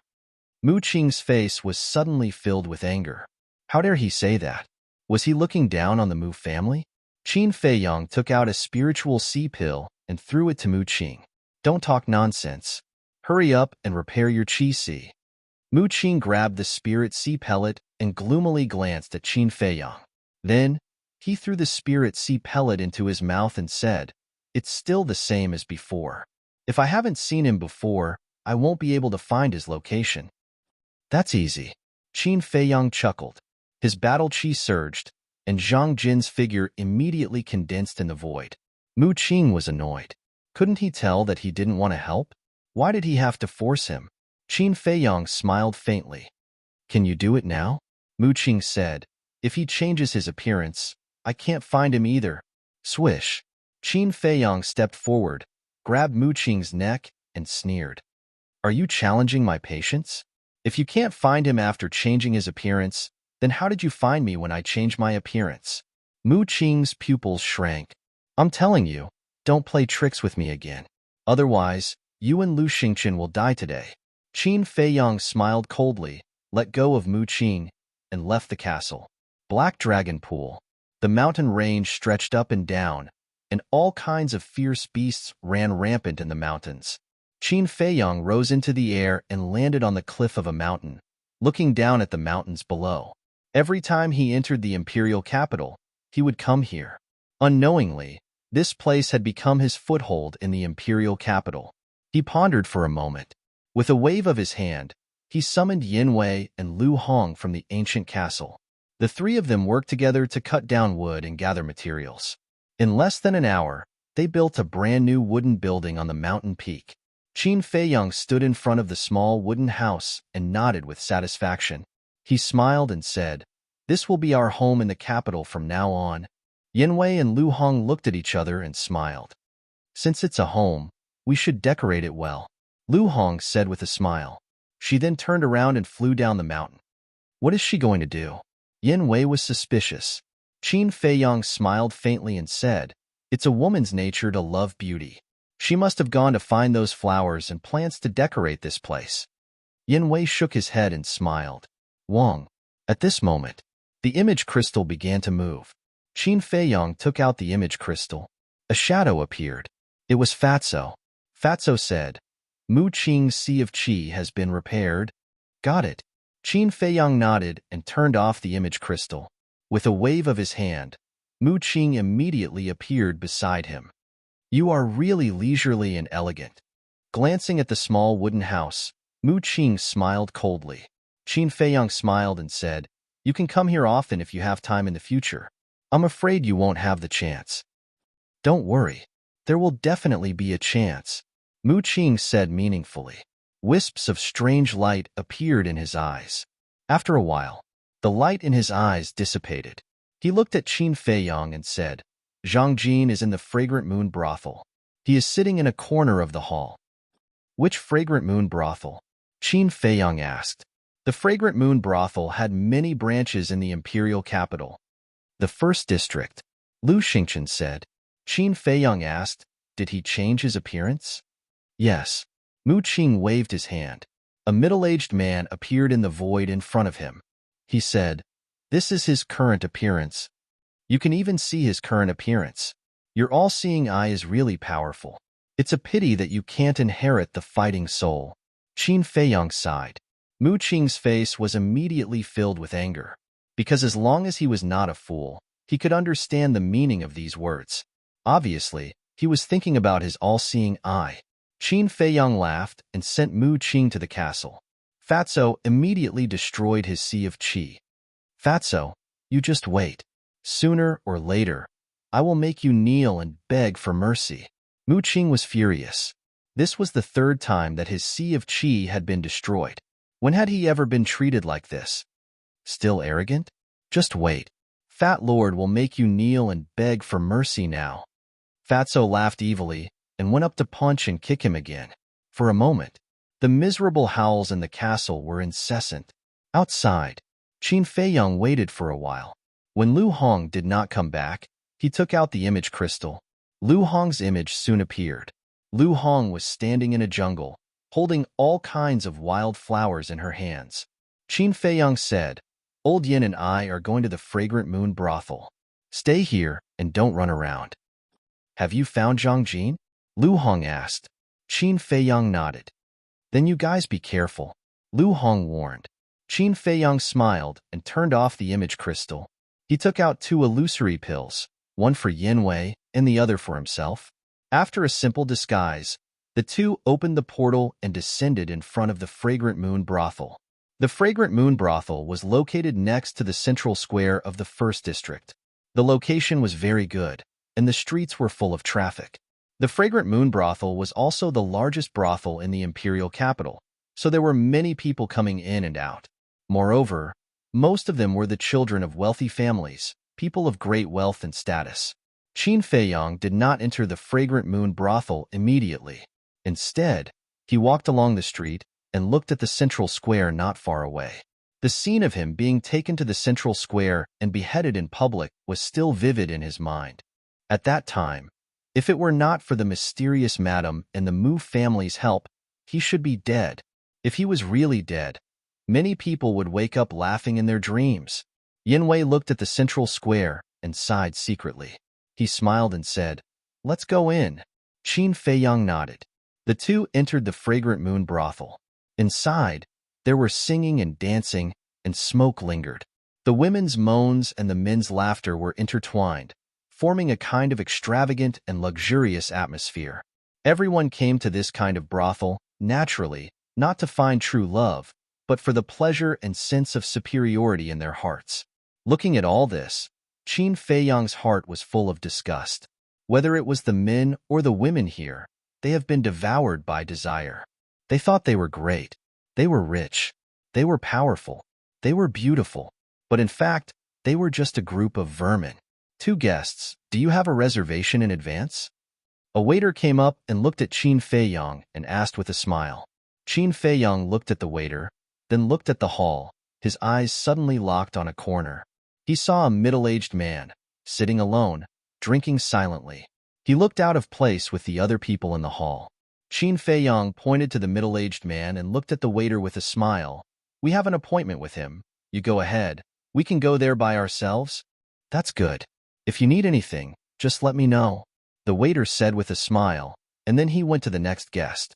Qin Feiyang and Yin Wei looked at each other and walked toward the middle-aged man. Little brother, do you want to have a drink?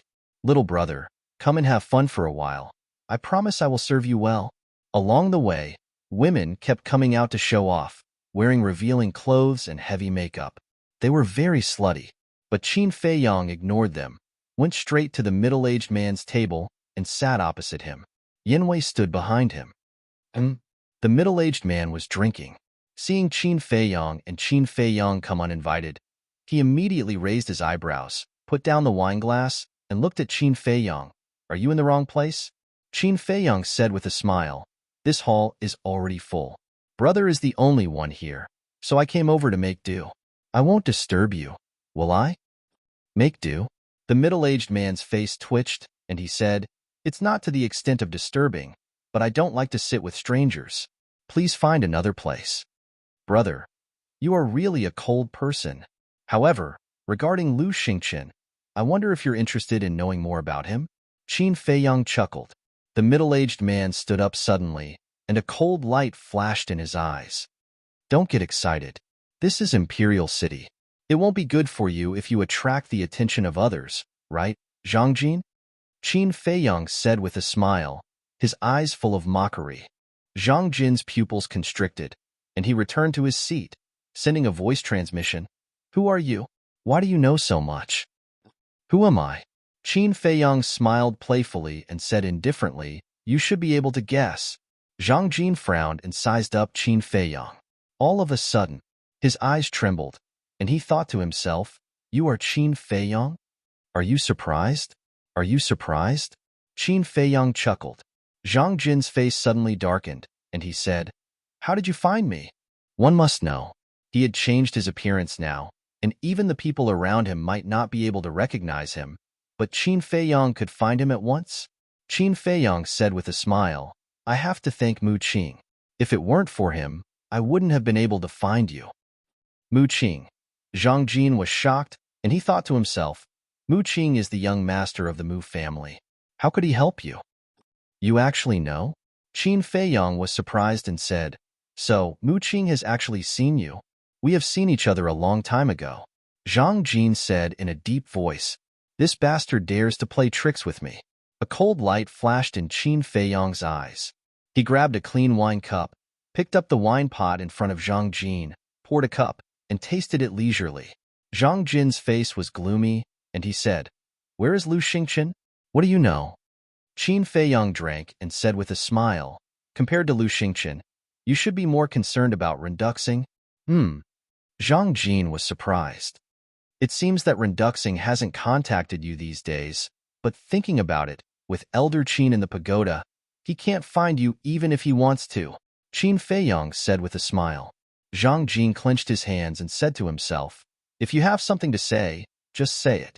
Don't be so sarcastic. Although Renduxing has the upper hand in the battle with the state preceptor, there is not much left of his divine consciousness. According to my speculation, there should be only one wisp left, Qin Feiyang said. Zhang Jin's heart suddenly sank. Qin Feiyang said again, also, Dong Qing and the 4 sacred beasts have died in my hands. What? Zhang Jin's eyes trembled. Chapter 1193. That's right. Look at my cultivation. Isn't there a change as well? Qin Feiyang said again. Zhang Jin took a look. His face was filled with disbelief. He had actually broken through to 7-star Battle Saint. There were even signs of him breaking through to 8-star Battle Saint. Qin Feiyang chuckled. Not only me. Old Yin behind me has also broken through to 3-star Battle Emperor. Yin Wei's face was also full of smiles. Zhang Jin raised his head and looked at Yin Wei. The disbelief in his eyes was even more intense. If he remembered correctly, this person had just broken through to 2-star Battle Emperor at Iron Ox Town. How long had it been? How did they do it? Qin Feiyang smiled and transmitted his voice. We ate the Saint Lion's divine meat. What? Zhang Jin's body and mind trembled. A divine beast was actually reduced to a meal on a plate? Qin Feiyang smiled faintly. It's a pity that you're not here. Otherwise, I would also have a share of you. Hearing this, Zhang Jin was not happy. Instead, his scalp went numb. This was because he heard a shocking murderous intent in that calm tone. You're here to kill me? He stared at Qin Feiyang vigilantly. Qin Feiyang said, don't be nervous. I'm not here to kill you. Zhang Jin said, then why are you here? Qin Feiyang smiled. I'm here to see you commit suicide. I don't think I need to do anything in this situation. You. Zhang Jin glared at him. Committing suicide was equivalent to asking him to commit suicide. Now, Yinwei had the ability to kill him in an instant, but he still asked him to do so. It was obvious that he wanted to humiliate him. He suppressed his anger and said gloomily, where is Lu Xingchen now? Lu Xingchen and Mu Qing are in my hands. Qin Feiyang said, damn it. Zhang Jin cursed in his heart. Could it be that all his hard work these past few days had been in vain? Bang! He rolled his eyes and suddenly lifted the table and shouted, Qin Feiyang is here. At the same time, he got up and ran outside without looking back. Qin Feiyang. The fragrant moon brothel immediately fell into dead silence. But in the next moment, the brothel, where is Qin Feiyang? Everyone looked around the hall in surprise. It's him. Zhang Jin, who was running away, pointed at Qin Feiyang and shouted, "Boom!" Swish. At that moment, powerful auras erupted from the fragrant moon inn. Half of the people in the hall immediately surrounded Qin Feiyang, their eyes filled with greed. Back then, the emperor's right, the emperor, calm. None of them wanted to miss this once-in-a-lifetime opportunity. However, facing all of this, Qin Feiyang didn't panic in the slightest. He swept his gaze over the crowd that surged over and said indifferently, "Do I look like Qin Feiyang to you all?" "No." "Then which one of you is Qin Feiyang?" Everyone slammed on the brakes and stopped. They looked at Qin Feiyang and Yin Wei suspiciously. Qin Feiyang pointed at Zhang Jin and said with a smile, "He is Qin Feiyang. Just now, he was a thief crying thief." Swish. In an instant, everyone looked at Zhang Jin in unison. At this moment, Zhang Jin had already fled to the entrance. When he heard Qin Feiyang's words, he almost spat out a mouthful of blood. A thief crying thief? Was there a mistake? He was Qin Feiyang. How could he say such words in such a dignified manner? Was he shameless? But now, he did not dare to stay for a moment. He ran out of the Fragrant Moon restaurant as if he was running for his life. Qin Feiyang said with a smile, "Did you see that? He is guilty and ran away directly. Catch him, and you can become a duke. Hurry up and chase him." Yin Wei shouted. "Hurry up and chase him." A group of people immediately rushed to the door. "Wait, we haven't paid the bill yet." Several waiters blocked the door, looking very anxious. "Get lost." But at this time, who was in the mood to pay the bill? The few people who rushed to the front directly punched the waiters away. A group of people rushed out of the Fragrant Moon restaurant. Qin Feiyang and Yin Wei looked at each other and smiled. They also got up and walked out of the Fragrant Moon restaurant. "Qin Feiyang is there. Stop him. Don't let him escape." A young man in purple found Zhang Jin in the crowd and suddenly roared, alarming the people on the street. "What? Qin Feiyang? Who is Qin Feiyang?" Everyone was bewildered. "It's him." Someone pointed at Zhang Jin and roared, "Don't run." A few big men standing near Zhang Jin immediately pounced on him. The strength of these people was only at the level of a war master. "Get lost." Zhang Jin was extremely violent. With a palm strike, battle chi roared in all directions. Boom. Not only did those big men die on the spot, but the surrounding buildings also collapsed. The streets were in a mess. It was very lively, but there were too many people around. Another group of people rushed forward crazily. Zhang Jin was anxious and angry and roared, "I am not Qin Feiyang. That person just now is. Please believe me. Since you are not Qin Feiyang, then why are you running?" In the crowd, Yin Wei coldly snorted and shouted, "Don't talk nonsense with him. Quickly catch him and become a marquis." Upon hearing the two words marquis, everyone's eyes turned red. "Bastard!" Zhang Jin cursed and opened a teleportation gate. However, just as the teleportation gate opened, it was shattered by the few people at the front. "You're courting death." Zhang Jin was enraged. The emperor's might roared out, imprisoning all directions. Following closely, with a wave of his hand, the battle chi turned into tens of thousands of strands. Like sharp arrows, they shot out in all directions, instantly killing a large number of people. The entire street was dyed red with blood. So strong. He seems to have broken through to the War King. Everyone panicked and did not dare to move forward. They stopped in the distance and surrounded Zhang Jin. In the crowd, Yin Wei looked at Zhang Jin. A cold glint flashed in his eyes and sent a sound transmission to Qin Feiyang. "Do you need me to make a move?" "No need." Qin Feiyang waved his hand. Such a big matter must have alarmed the imperial palace. He believed that a big shot would arrive very soon. Moreover, this was the first district where experts were as common as the clouds. Zhang Jin alone did not have the ability to jump around. Qin Feiyang, die. As expected, a cold shout rang out. A middle-aged woman with a plump figure walked out from the crowd, ignoring Zhang Jin's emperor's might. and walked towards him step by step. Zhang Jin's pupils shrank. Be sensible, don't force us to make a move. Another man in black walked out from the other side of the crowd, his entire body emitting a powerful emperor's might. You won't be able to escape today. After the two of them, one after another appeared. Finally, there were over 100 people walking towards Zhang Jin. These people all had the cultivation of a one-star war king. There were even two two-star war kings. It's just a street, and there are actually so many war kings hidden. Yin Wei's pupils shrank, his eyes filled with fear. Qin Feiyang said, "That's why, don't underestimate the Imperial City, especially the Imperial City.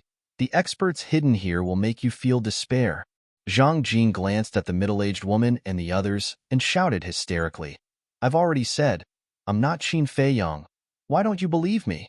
The man in black sneered. "If it were me, I wouldn't take the initiative to admit it. Stupid, ignorant, idiot." Zhang Jin was flustered and exasperated. Boom.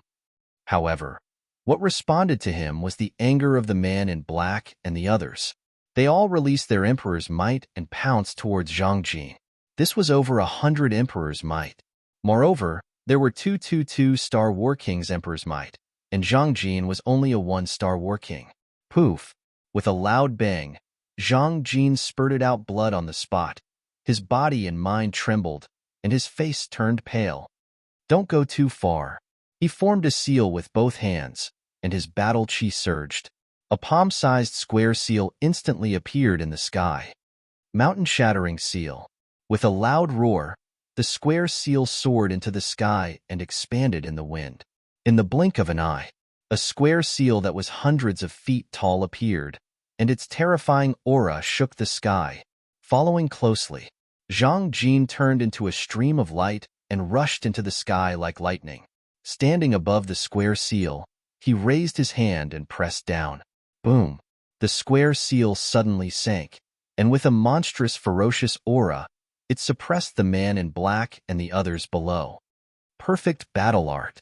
I don't think I've heard of him mastering such a battle art before. Every time he returns, his strength and methods will soar by a large margin. This child really can't be underestimated. Everyone discussed in low voices. The man in black and the others' expressions were also extremely heavy. This square seal was not a threat to them. What worried them was the divine art. Because now everyone in the imperial capital already knew that Qin Feiyang had mastered several powerful divine arts.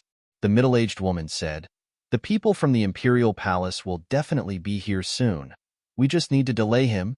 The others nodded and began to perform their battle arts. There were perfect battle arts. There were superior battle arts. For a time, the place was filled with howling winds, and battle chi rolled in all directions. Kill. Hundreds of battle arts rushed into the sky, like a meteor shower, continuously bombarding that square seal. The rumbling sound was deafening. Waves of destructive battle fluctuations surged and pounced in all directions.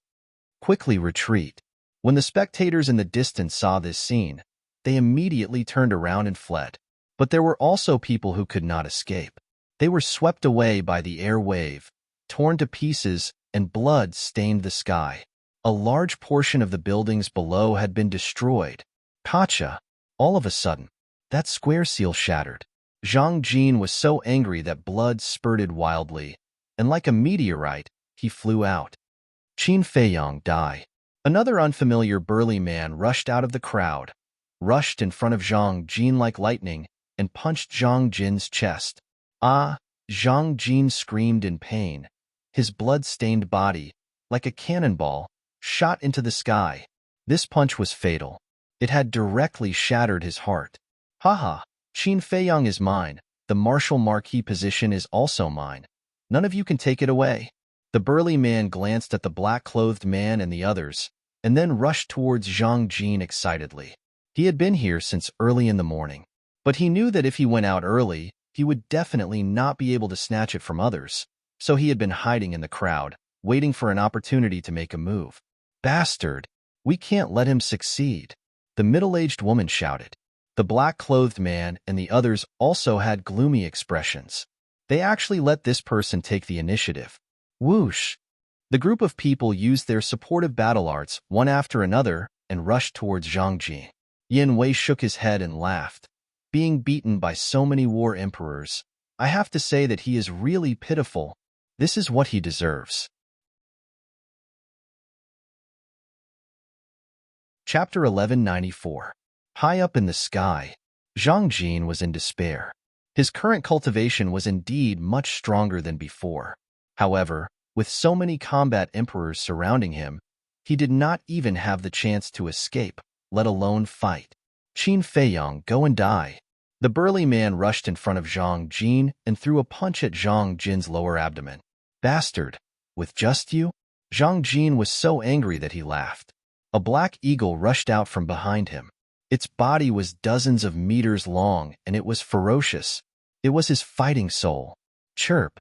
The black eagle screeched, and its sharp claws grabbed the burly man's head and crushed it on the spot. Isn't his fighting soul the purple gold dragon soul, sword soul, and fire lotus? Why is it the black eagle? Does he have a fourth fighting soul? The black-robed man and the rest were bewildered. Don't care how many fighting souls he has. Let's kill him first. The middle-aged woman shouted. Roar! Clang! The black-robed man and the rest also activated their fighting souls. There were beast souls and weapon souls. Kill! The black-robed man and the rest roared in unison. Immediately, all the fighting souls charged towards Zhang Jin. The black eagle in front of Zhang Jin was instantly crushed. Looking at the group of fighting souls, Zhang Jin was disheartened and he roared, Qin Feiyang, I won't let you go even if I become a ghost. Before he finished his words, the black-robed man and the rest of the fighting souls drowned Zhang Jin. I'm afraid you won't even have the chance to become a ghost. Qin Feiyang sneered. Facing the attack of so many fighting souls, even he did not have the confidence to survive, let alone Zhang Jin. He retracted his gaze and looked at Yin Wei. Let's go. Yin Wei nodded and opened a space portal. Boom. At this moment, a terrifying aura descended. Following that, an old man in white appeared in the void above. It was the Grand Tutor. Behind him was a large group of enforcers. The Grand Tutor looked at the black-robed man and the rest and asked expressionlessly, Where is Qin Feiyang? Over there. The group of people pointed to the sky, their hearts filled with excitement. They worked together to kill Qin Feiyang. Although they couldn't be conferred the title of Marquis, they would definitely receive a generous reward. After all, there were so many people. If they were all conferred the title of Marquis, wouldn't the imperial capital be in chaos? The imperial preceptor raised his head and saw a badly mutilated corpse falling from the sky. Originally, he was quite happy, but when he saw Zhang Jin's corpse, his face sank. The man in black smiled obsequiously and said, Lord Imperial Tutor, what are you going to reward us with? The others did not want to be outdone and began to claim credit. Reward? The state preceptor was instantly enraged. He roared, Look carefully. Is he Qin Feiyang? The black-clothed man and the others were stunned. They raised their heads and looked at Zhang Jin's corpse. One's appearance can change, but the power of one's bloodline will never change. Qin Feiyang's blood is purple gold dragon blood, but the blood on this person's body. Open your eyes wide and look carefully. Is it just ordinary blood? The imperial preceptor shouted in anger. Purple gold dragon blood. The eyes of the black-clothed man and the others trembled. It was only at this moment that the people in the city below came to a sudden realization. That's right. Qin Feiyang's blood is purple gold dragon blood, and his blood is purple gold. And this person's blood is normal, which means that he is not Qin Feiyang. Then who is the real Qin Feiyang? It's the two people just now. Find them quickly. They must still be here. The people roared again and looked around. At the same time, in the crowd, Qin Feiyang coldly glanced at the imperial preceptor, then turned around and entered the portal with Yin Wei without looking back. They are here. Just as they entered the portal, someone next to them discovered them and immediately shouted. Everyone looked over, including the imperial preceptor and the law enforcers. As soon as he saw that Qin Feiyang had entered the portal, the black-clothed man immediately shouted, One of them must be Qin Feiyang. Stop them quickly. Hearing this, the The people around immediately activated their battle chi and blasted it toward the portal. The Imperial Preceptor and the law enforcers also moved and rushed toward the portal like lightning. Humph! Yenwei's cold snort sounded in the portal.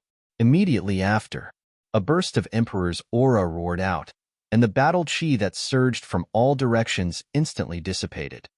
Old bastard, I'm sorry, you're a step too late again. Remember to come earlier next time. Qin Feiyang's voice filled with ridicule sounded from the teleportation gate.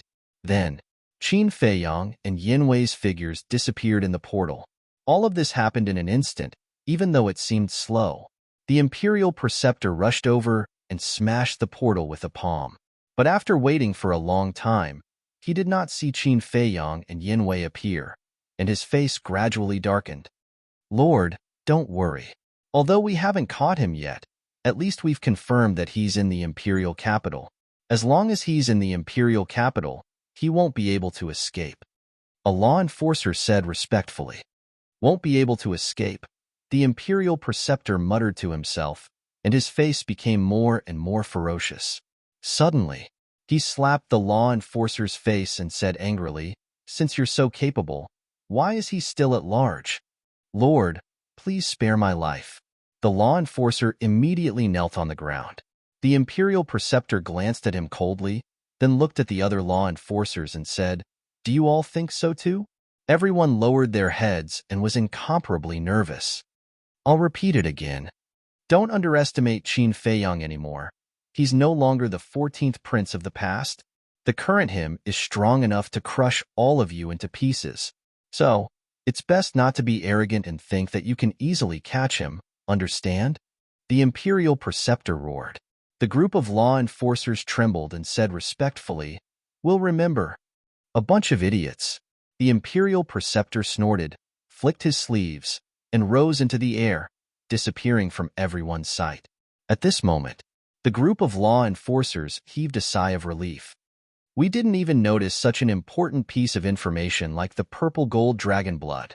How careless. Yes, at that time, we were blinded by desire and made a big fool of ourselves. It's okay to make a fool of ourselves, but I'm afraid that the Imperial Preceptor will vent his anger on us. Then, we'll be in big trouble. The man in black and the group of law enforcers looked at each other, feeling bitter in their hearts. Black Dragon Pool. Above the small wooden building, Qin Feiyang and Yenwei appeared out of thin air. When they looked down, the two of them were stunned on the spot. They had not left for long, but now, the mountain peak had changed greatly. Originally, this mountain peak, except for the small wooden building, was overgrown with shrubs, rocks, and weeds. But now, these were all gone. Instead, there was a fragrant garden. Those rocks were also used reasonably, piled up into rockery, standing on the mountain peak in picturesque disorder, which was quite ornamental. In short, now, this mountain peak had become a private back garden. At this moment, Lu Hong was still busy, sweating profusely. There was also a large pile of unplanted wildflowers next to her. Lu Hong, this child, is really good to you. She knows that you can't live here for a long time, but she still does her best to take care of it, Yenwei said with a smile. In terms of age, he was indeed qualified to call Lu Hong a child. Qin Feiyang said, "I'll remember all the good she has done for me." Not only do you have to remember, but you also have to take action, Yenwei said with a smile, with a rather ambiguous expression. When did you become so gossipy? Qin Feiyang looked at him with dissatisfaction. I'm not gossiping. I'm asking you to cherish it. In this world, there are very few good women, let alone this kind of woman who is so devoted to you and is so considerate. Don't wait until you lose it to feel heartache, Yenwei said with a sound transmission. Qin Feiyang raised his eyebrows. Yenwei thought to himself, I'm giving you advice as someone who has been through this. Okay, I know. Qin Feiyang rolled his eyes at him. At this time, Lu Hong looked up at the two of them and said with a smile, What are you whispering about? Nothing. Yenwei waved his hand and smiled. Then he patted Qin Feiyang's shoulder meaningfully, flew to Lu Hong's side, and said, Is there anything I can help you with? Lu Hong glanced around, pointed to the pile of unplanted wildflowers and said, Help me classify those flowers. Okay. Yanwei immediately squatted on the ground and busied himself. Lu Hong asked, "Is it settled?" Yanwei nodded and said with a smile, "It's settled. I even saw the Imperial Preceptor. He's probably mad now. It's best if he dies of anger," Lu Hong said. Yanwei was slightly stunned, and then he couldn't help shaking his head and laughing. Looking at the two of them talking and laughing, Qin Feiyang also smiled from the bottom of his heart. Swish. Then, he went to the castle. Seeing that Lu Xingqian was still in a coma, he frowned slightly, turned to Fatso and asked, "Has he ever woken up?" "No." Fatso shook his head.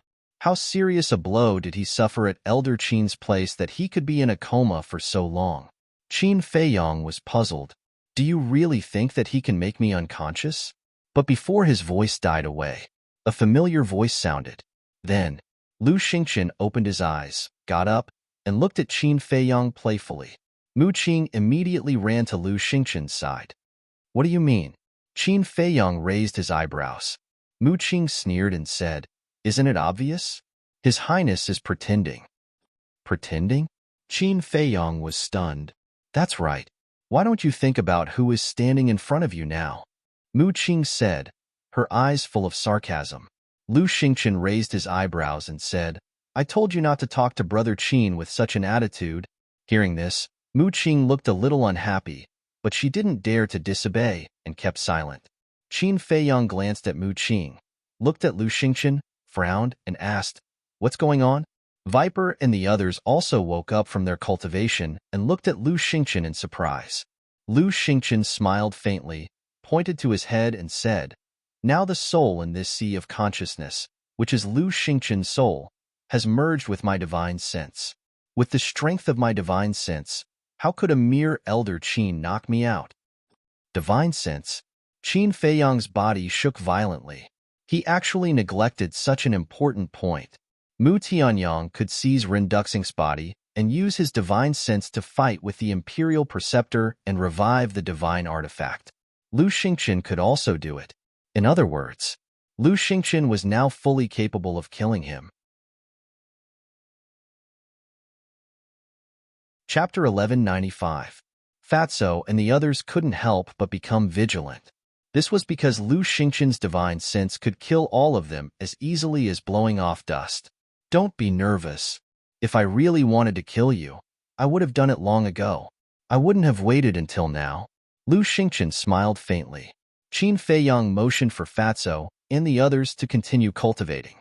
Then, he left the castle with Lu Xingqian and Mu Qing. Although Lu Xingqian said that he had no malicious intentions, leaving Lu Xingqian in the castle was still a threat. Seeing Qin Feiyang appear with Lu Xingqian and Mu Qing, Yanwei and Lu Hong couldn't help but be slightly stunned. At the same time, Lu Xingqian glanced at the top of the mountain and said with a smile, "It's arranged very well. What's going on?" Lu Hong and Mu Qing walked to Qin Feiyang's side and asked in a low voice. Qin Feiyang waved his hand and said, "It's nothing. Go about your business." The two looked at each other, and the suspicion in their hearts grew stronger. But they didn't ask any more and turned to leave. Qin Feiyang glanced at the top of the mountain and suddenly saw a carved stone tea table and several stone stools beside the small wooden building. Obviously, this must have been specially prepared by Lu Hong for him. "Let's go over and sit," Qin Feiyang said faintly. He turned and walked to the tea table and sat opposite Lu Xingqian. Mu Qing stood respectfully behind Lu Xingqian. Qin Feiyang looked at Lu Xingqian and said faintly, "Tell me, what do you want to do?" Lu Xingqian said, "Cooperation?" Qin Feiyang was surprised. Lu Xingqian said with a smile, "I did all this to let you see my sincerity." "Good faith?"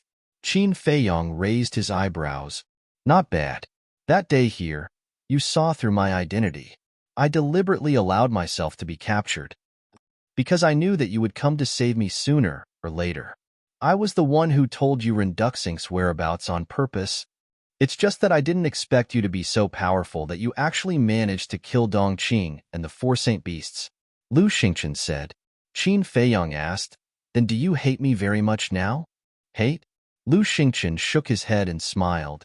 "To be honest, I do hate you a little. After all, The 4 great sacred beasts have followed me for so many years. They are loyal and devoted. But compared to your value, I choose to forget this hatred. My value? Qin Feiyang frowned. That's right.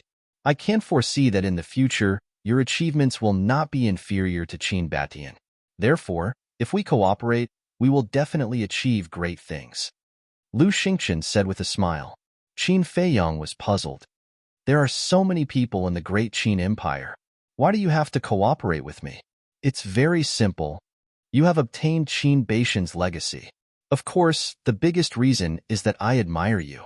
Thinking back to when you were young, you were a blazing sun in the imperial capital with a boundless future. But suddenly, there was a drastic change, and you became a homeless, pitiful worm. If it were someone else, they would have long given up on themselves. But you didn't. Step by step, you have relied on your own efforts and perseverance to get to where you are today. Therefore, I admire you. Lu Xingqian said. But you have to know that our ambitions are different. What I want to do is to protect the empire of the Great Qin Empire, but you want to overturn the empire of the Great Qin Empire. Do you think it is possible for 2 people like them to cooperate? Qin Feiyang said indifferently. Why is there no possibility of cooperation? Although as a descendant of the Qin clan, protecting the Great Qin Empire is your duty, you have to see the reality clearly. Is it worth your protection? Lu Xingqian said. Qin Feiyang said, public is public, private is private. I don't want to mix them up. Mu Qing snorted coldly. My lord, I told you long ago that he is stubborn, but you didn't believe me. Now you see. Shut up. Lu Xingqian glared at him, then looked at Qin Feiyang and said with a smile, I can take a step back? What do you mean? Qin Feiyang said. Lu Xingqian said, let's work together to get rid of some obstacles, such as the state preceptor and the current emperor. Qin Feiyang's eyes flashed, and he said, Renduxing told me that Zhuge Mingyang and the first prince are brothers. Is this true? Lu Xingqian said, I can only tell you this if you agree to cooperate with me. You're using this to blackmail me? Qin Feiyang raised his eyebrows. Lu Xingqian said with a faint smile, Do you want to know?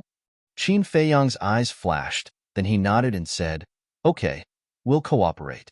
But our cooperation is only to get rid of those obstacles. Isn't that a win-win situation? Lu Xingqian smiled. Qin Feiyang said, Tell me now. I know the truth. But at this time, Mu Qing said, You're not trustworthy. If you say you want to cooperate now, you might go back on your words later. So, you have to write it down. Qin Feiyang raised his eyebrows, looked up at him, and said lightly, Are you qualified to speak here? You. Mu Qing glared at him. Enough. Lu Xingqian shouted impatiently. Mu Qing shrank his neck and immediately fell silent, but his face was full of displeasure. Lu Xingqian looked at Qin Feiyang and said with a smile, Brother Qin, I believe in your character. Then cut the crap. Qin Feiyang said.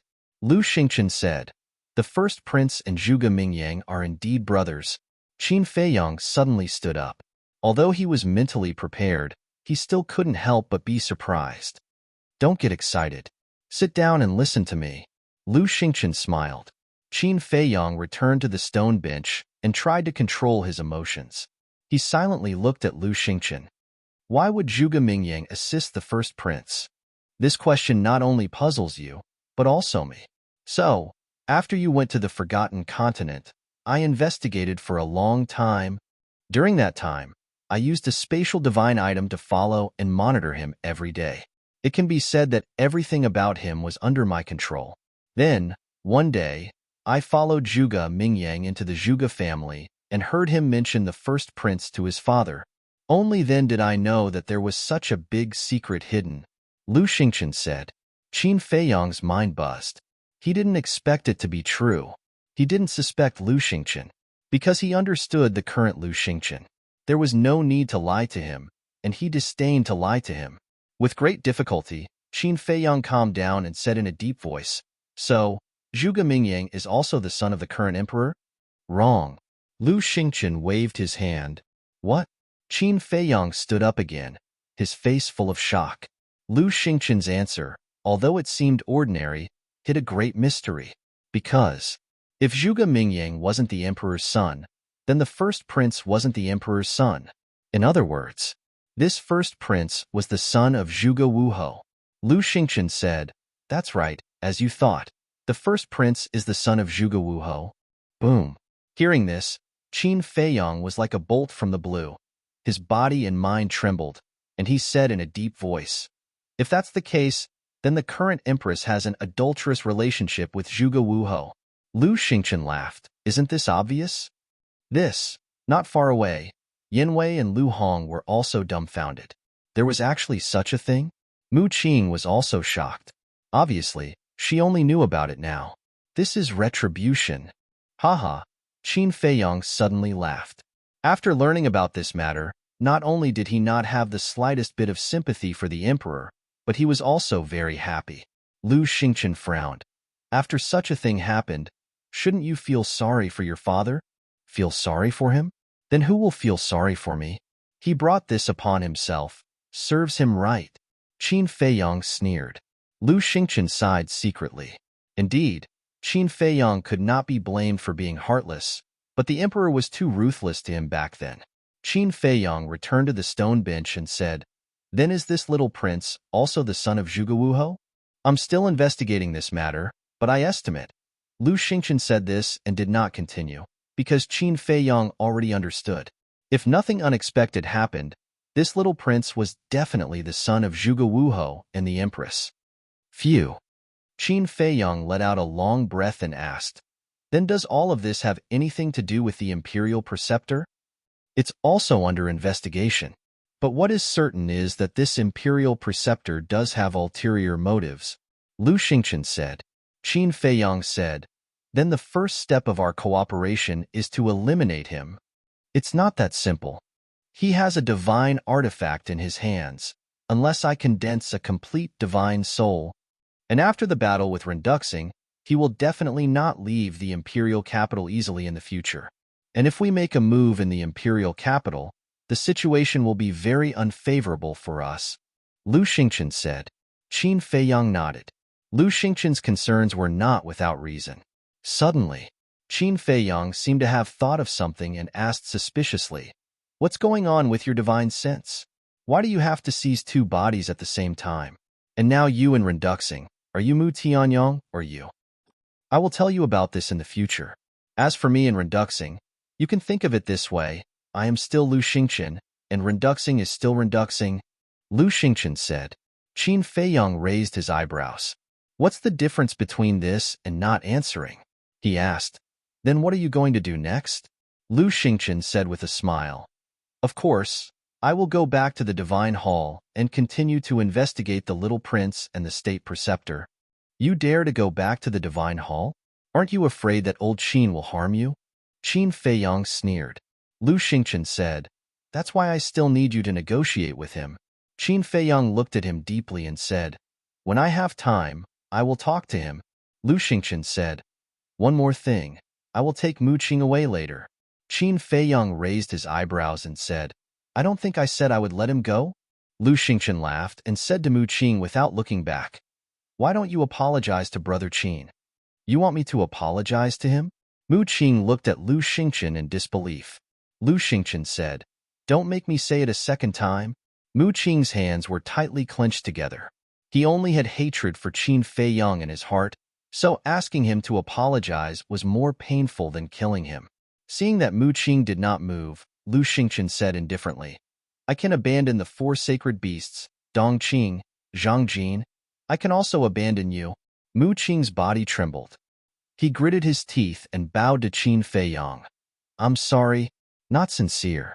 Qin Feiyang said indifferently, "Then what do you think is sincere enough?" Mu Qing raised his head and stared at Qin Feiyang. His eyes seemed to say, "Quit while you are ahead, don't go too far." Chapter 1196. Kneel down and apologize. Mu Qing's eyes suddenly spat out a thick flame of anger. Apologizing was already his limit. How dare he ask him to kneel down? This was too much. "Don't be so shameless." With a roar, his aura erupted, and he threw a punch at Qin Feiyang. "You're the one who's being shameless." Qin Feiyang suddenly stood up and grabbed Mu Qing's fist. His eyes were full of coldness. At the same time, Yanwei and Lu Hong also immediately put down what they were doing and rushed to Qin Feiyang's side, looking at Mu Qing coldly. "Let go of me!" Mu Qing shouted angrily and tried to break free. But Qin Feiyang's strength was so great that he couldn't move at all. Moreover, as Qin Feiyang's strength continued to increase, his fist began to break and blood gushed out. The severe pain made his face contort, and Qin Feiyang's cold eyes made him feel even more desperate. Suddenly, with a crisp crack, Mu Qing couldn't help but howl miserably.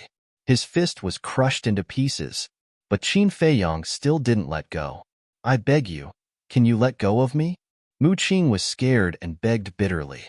Qin Feiyang smiled sarcastically and let go of his hand and returned to the stone bench. Lu Hong also took out a handkerchief and handed it to Qin Feiyang. Qin Feiyang took the handkerchief and wiped the blood off his hand. He looked up at Mu Qing and said lightly, "If it weren't for Lu Xingqian, you would be lying on the ground as a corpse now." Mu Qing's eyes trembled. "Cut the crap and show me your sincerity. Otherwise, even if Lu Xingqian saves you today, I will do everything I can to kill you," Qin Feiyang said. Upon hearing this, Mu Qing could not help but feel a chill run down her spine. After knowing each other for so many years, how could he not understand Qin Feiyang's character? If he said it, he would definitely be able to do it. Moreover, Qin Feiyang's methods were well known to the world. Towards his enemies, there was no mercy in his eyes, only unscrupulous means. Once she was targeted by him, the consequences would be unimaginable. Even if he had been hiding at home or by Lu Xingqian's side, Qin Feiyang would have found an opportunity to kill him.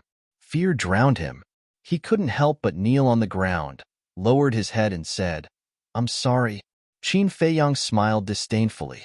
He looked at Lu Xingqian and said, "Your Mu Jia's descendant is nothing more than this."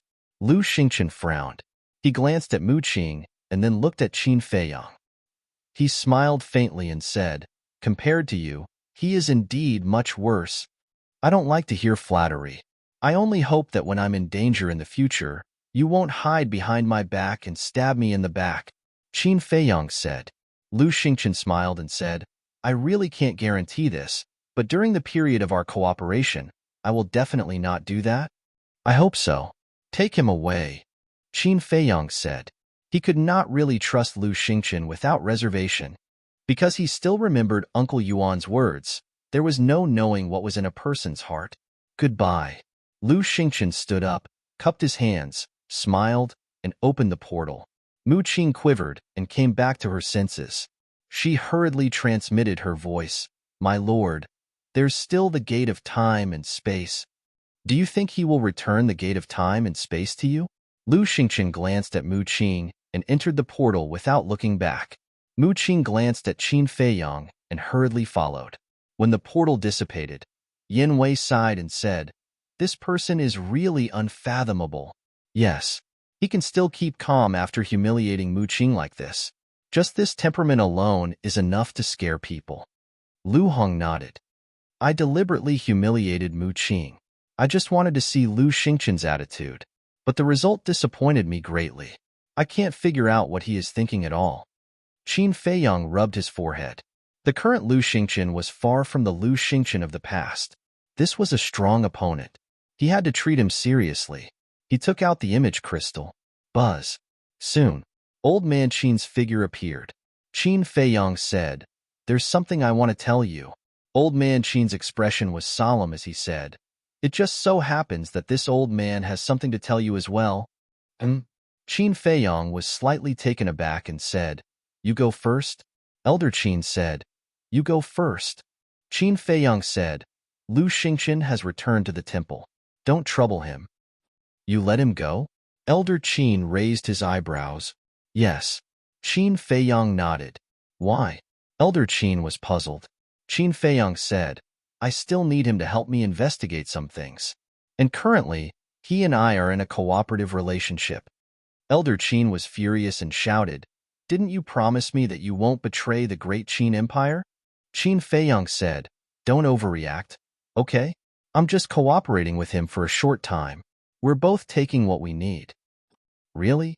Elder Qin looked at him doubtfully. Qin Feiyang said, I swear in the name of my ancestors. That's good. Elder Qin breathed a sigh of relief. Mu Tianyang was already difficult to deal with. If Qin Feiyang was added, then the great Qin Empire was really in danger. What do you want to say to me? Qin Feiyang asked.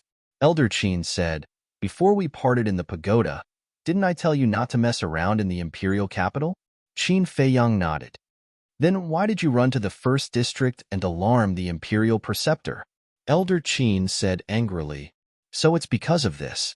Qin Feiyang suddenly understood and said with a smile, at that time, I was chasing after one of Mu Tianyang's lackeys. Who? Elder Qin was surprised. Qin Feiyang said, the person who was beaten to death by everyone in the first district. Then you could have informed me. With me taking action, there wouldn't have been such a big commotion. Elder Qin was annoyed. Qin Feiyang said, he was just a one-star combat emperor. I could have killed him without anyone knowing. Then why did you make such a big commotion? Elder Qin was puzzled. Blood for blood. It would be too easy for him to kill him directly. Qin Feiyang snorted coldly. So you have a personal grudge with him. But don't mess around like this next time. Elder Qin said helplessly. At that time, when he received the news that Qin Feiyang had appeared in the first district, he was greatly frightened, because no one knew better than him how terrifying the imperial capital was. There won't be a next time. Qin Feiyang smiled faintly. Okay, I will be going to the spirit state tomorrow morning. Take care of yourself. Elder Qin reminded, and Qin Feiyang nodded. Elder Qin was about to turn off the image crystal when Qin Feiyang suddenly thought of something and quickly said, Wait, what's wrong? Elder Qin was suspicious. Qin Feiyang asked, Do you know where my grandfather's home is? Elder Qin's pupil shrank. Why are you asking this? Qin Feiyang sighed. So many years have passed. I don't know how he is doing. I want to visit him.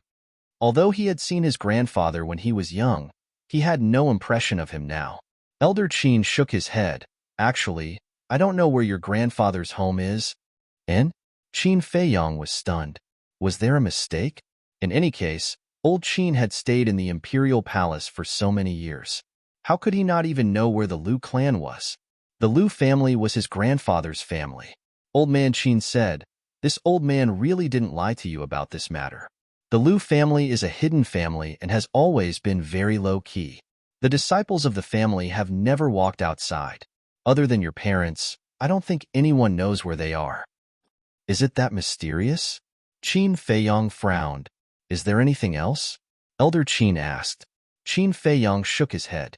Old man Qin's illusionary figure immediately disappeared. Qin Feiyang also put away the image crystal, lowered his head, and fell into deep thought.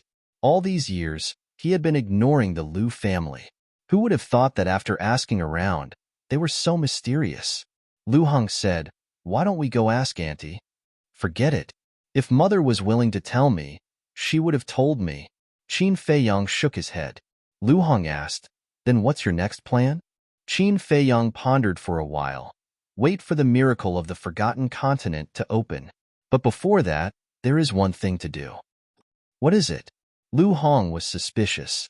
Qin Feiyang's eyes flashed, looked at Yanwei and said, Go to the imperial city now. No matter what, you have to sneak into the inner court and gain the trust of the imperial tutor. Also, don't let anyone know about this, including Lu Xingqian and Elder Qin. Understood. Yanwei nodded. Lu Hong looked at Yanwei, then looked at Qin Feiyang and said, Isn't this a bit too risky? Qin Feiyang's intention was obvious.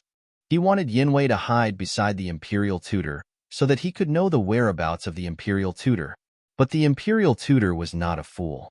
If he found out something, wouldn't Yanwei be doomed? It's fine. I'm still confident about this. Yanwei smiled confidently, then thought for a while and said, Even if my identity is exposed, I'll leave first. But you can't be careless. Lu Hong said, Don't worry. Yanwei smiled and opened a teleportation gate. He turned around and walked in.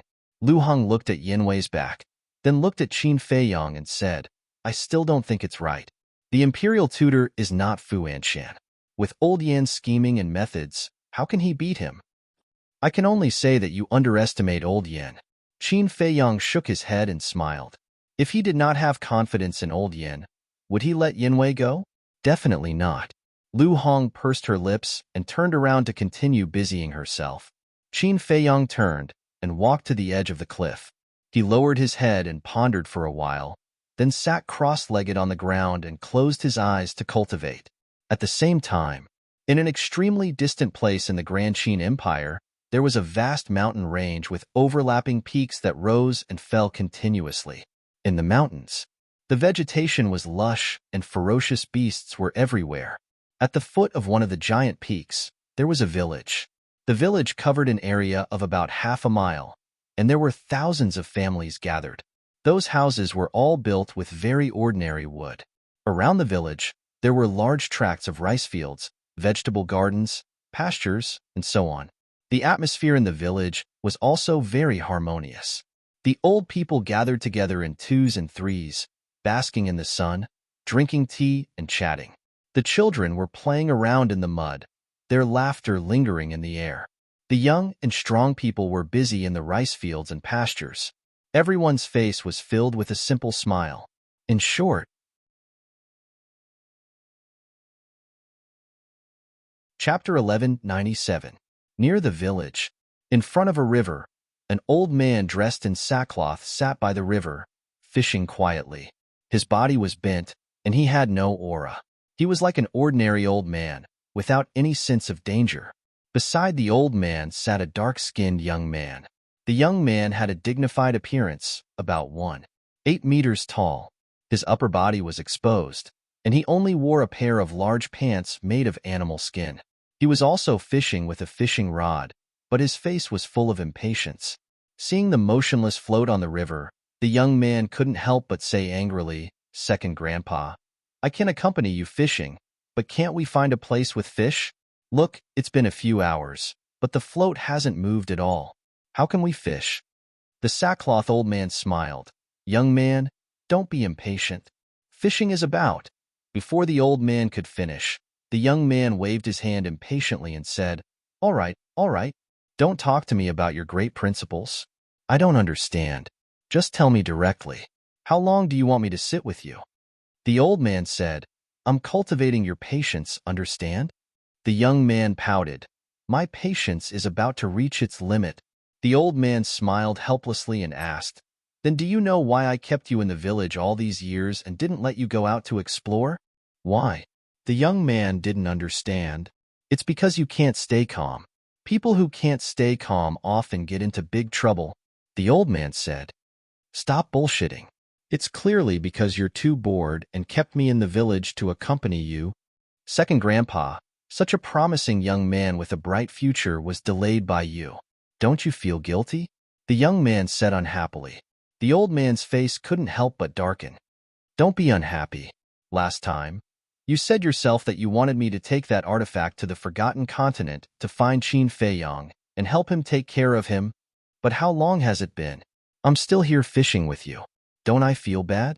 The young man was like a resentful woman, complaining non-stop. "I said to let you go to the Forgotten Continent, but I didn't say to let you go immediately. You're the one who's impatient," the old man said indifferently. "Humph." The young man snorted and said, "Then you'd better not let me go for the rest of my life. At least I'll be free." "You really don't know what to do." The old man shook his head weakly.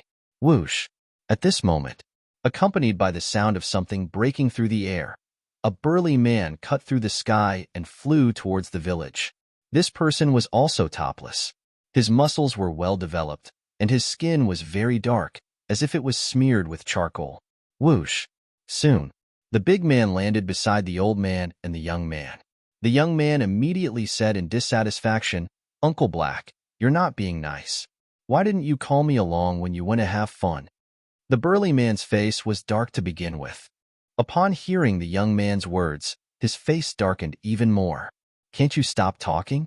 The old man gave him a knock on the head. He looked up at the burly man and smiled. "You're back." The burly man nodded. The old man asked, "Any news?" "Yes. Feiyang is back," the burly man said. The young man was slightly taken aback. He stood up and said, "Why is he here again? Could it be that he can't survive in the forgotten continent anymore?" The burly man rolled his eyes at him and looked at the old man. Not long ago, in order to kill someone named Zhang Jin, he even caused a big scene in the first district. It's indeed his style. The old man shook his head and laughed. He asked curiously, why did he want to kill Zhang Jin? This Zhang Jin is Mu Tianyang's lackey. The biggest reason is that the people of Iron Ox Town died because of Zhang Jin. In addition, he also killed many law enforcers of the inner court in the demonic Dragon Mountain in He province. The burly man laughed. That's right. The old man nodded and was very pleased. The young man frowned and said, Uncle Black, how do you know so much? You're not happy that I said you're too young. Back then, when Qin Feiyang left the capital, your second grandpa asked me to go to the Butterfly Valley in the spiritual state to keep an eye on him. As soon as he came back, I knew about it and have been secretly watching him. The burly man said, Second grandpa, you're too much. You asked Uncle Black to go but not me. The young man immediately looked at the old man with dissatisfaction. It was worth mentioning that neither the young man nor the old man were surprised when they heard about Mu Tianyang. The old man rolled his eyes at the young man and looked at the burly man. Where is he now? Black Dragon Swamp, the burly man said. After a moment of thought, he added, but he mentioned Grandpa. What did he say? The old man was suspicious. The burly man said, he asked Elder Qin where we live and said that he wanted to visit Grandpa. Sigh. The old man sighed deeply and turned to look at the young man. Didn't you want to go out and have fun? Now that the opportunity is here, go and find him. Really? The young man immediately threw away the fishing rod and asked excitedly. Yes. The old man nodded. The young man stretched out his hand in front of the burly man and said, Then give me the divine artifact. I know it must be in your hands. Otherwise, you'll go to the spiritual state. The burly man looked at the old man. The old man chuckled. Don't even think about the divine artifact. The young man's expression froze and he said angrily, Second grandpa, you can't be like this. Didn't you agree? The old man said, That was before Feiyang came back. Now that he's back, do you still need the divine artifact? I don't care. If you don't give it to me, I won't go. The young man crossed his arms and turned his head to the side, extremely unhappy. You're still throwing a tantrum? If you don't want to go, then don't go. No one is forcing you. Xiaohei, go and call Lu Jiajin here. The old man looked at the burly man and said, Okay. The burly man nodded. Wait. The young man hurriedly grabbed the burly man and looked at the old man. Why are you calling my brother here? Didn't you say that you won't go? Then I'll definitely let someone else go. Your brother is stronger than you, smarter than you, and calmer than you. In short, he's better than you in every aspect. With him helping Feiyang, I'll have less to worry about. The old man said. The young man pursed his lips and said, Anyway, I don't agree. He's in seclusion now. You guys are not allowed to disturb him. Then what should we do? Someone has to go. After all, Feiyang is our family. We can't just stand by and watch, right? Sigh. My head hurts. The old man rubbed his forehead with a frustrated expression. The young man rolled his eyes and said, All right, stop acting. I'll go. Okay? Hee. The old man immediately beamed with joy. Hypocrite. The young man secretly despised him. The old man's expression turned solemn as he looked at the young man and said, Zhang before you go, I have to solemnly remind you not to be willful. The outside world is different from here. It's full of danger. If you're not careful, you'll lose your life. That's more fun. The young man's lips curled into a cynical smile. The old man's face darkened immediately. The young man hurriedly waved his hands and said, Okay. I'll remember it. I promise I won't act recklessly. That's more like it. The old man smiled and continued, Also, don't let Feiyang know your identity for now. The young man nodded and asked, Anything else? The old man waved his hand and said, No, get lost. You're annoying. Hee. Don't speak too soon. Don't miss me so much that you'll cry. The young man smiled slyly and turned into a stream of light, disappearing into the horizon rapidly. Rascal! The old man scolded with a smile and looked at the back view of the young man with doting eyes. The burly man shook his head and smiled. He looked at the old man and said, "Is it appropriate to let Zheng go? Jean is indeed more suitable than him. However, he's at a critical juncture of his seclusion and can't be disturbed. As for Zheng, he's actually not bad. It's just that he's a little mischievous. Take it as a chance for him to train." The old man smiled. The burly man nodded. Black Dragon Pool. Everything was normal. Bang. However, all of a sudden, a young man with a bare upper body descended above the Black Dragon Pool and broke the tranquility. At the peak of the mountain, Lu Hong was busy tending to the garden. When she sensed the aura of the young man, she was shocked and looked up. Immediately, she frowned. Who was this person? Why hadn't she seen him before? The young man soon noticed Lu Hong on the mountain peak. His eyes flashed, and he took a step forward. He landed opposite Lu Hong and asked curiously, "Little beauty, what are you doing here in the wilderness? Aren't you afraid of bumping into bad guys?" "Are you the bad guy you're talking about?" Lu Hong looked at him warily. That was because she realized that she could not see through his cultivation. "I'm so handsome. How could it be me?" The young man touched his chin with a smug look. Then, he glanced at the mountain peak and said, "Don't tell me you're still planning to settle down here? What does it have to do with you? Who exactly are you?" Lu Hong furrowed her brows. This person did not seem to have any ill intentions. Why did he come to the Black Dragon Pool then? Did he barge in unintentionally? Or was it intentional? The young man chuckled. "Of course it has to do with me because this is my territory. Shouldn't you tell me in advance that you're going to settle down here and see if I'll allow it? Are you looking for trouble?" Lu Hong raised her brows. "Do you still think you're in the right? Now, I order you to tear down that small wooden house immediately. Otherwise, don't blame me for being rude." The young man's nose was pointed to the sky, and he was overbearing. Boom.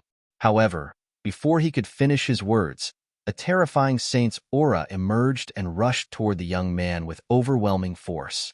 The young man suddenly raised his head and looked to the left of the cliff. He saw a young man in white standing there. His eyes were as cold as a blade. It was Qin Feiyang, attacking without a word.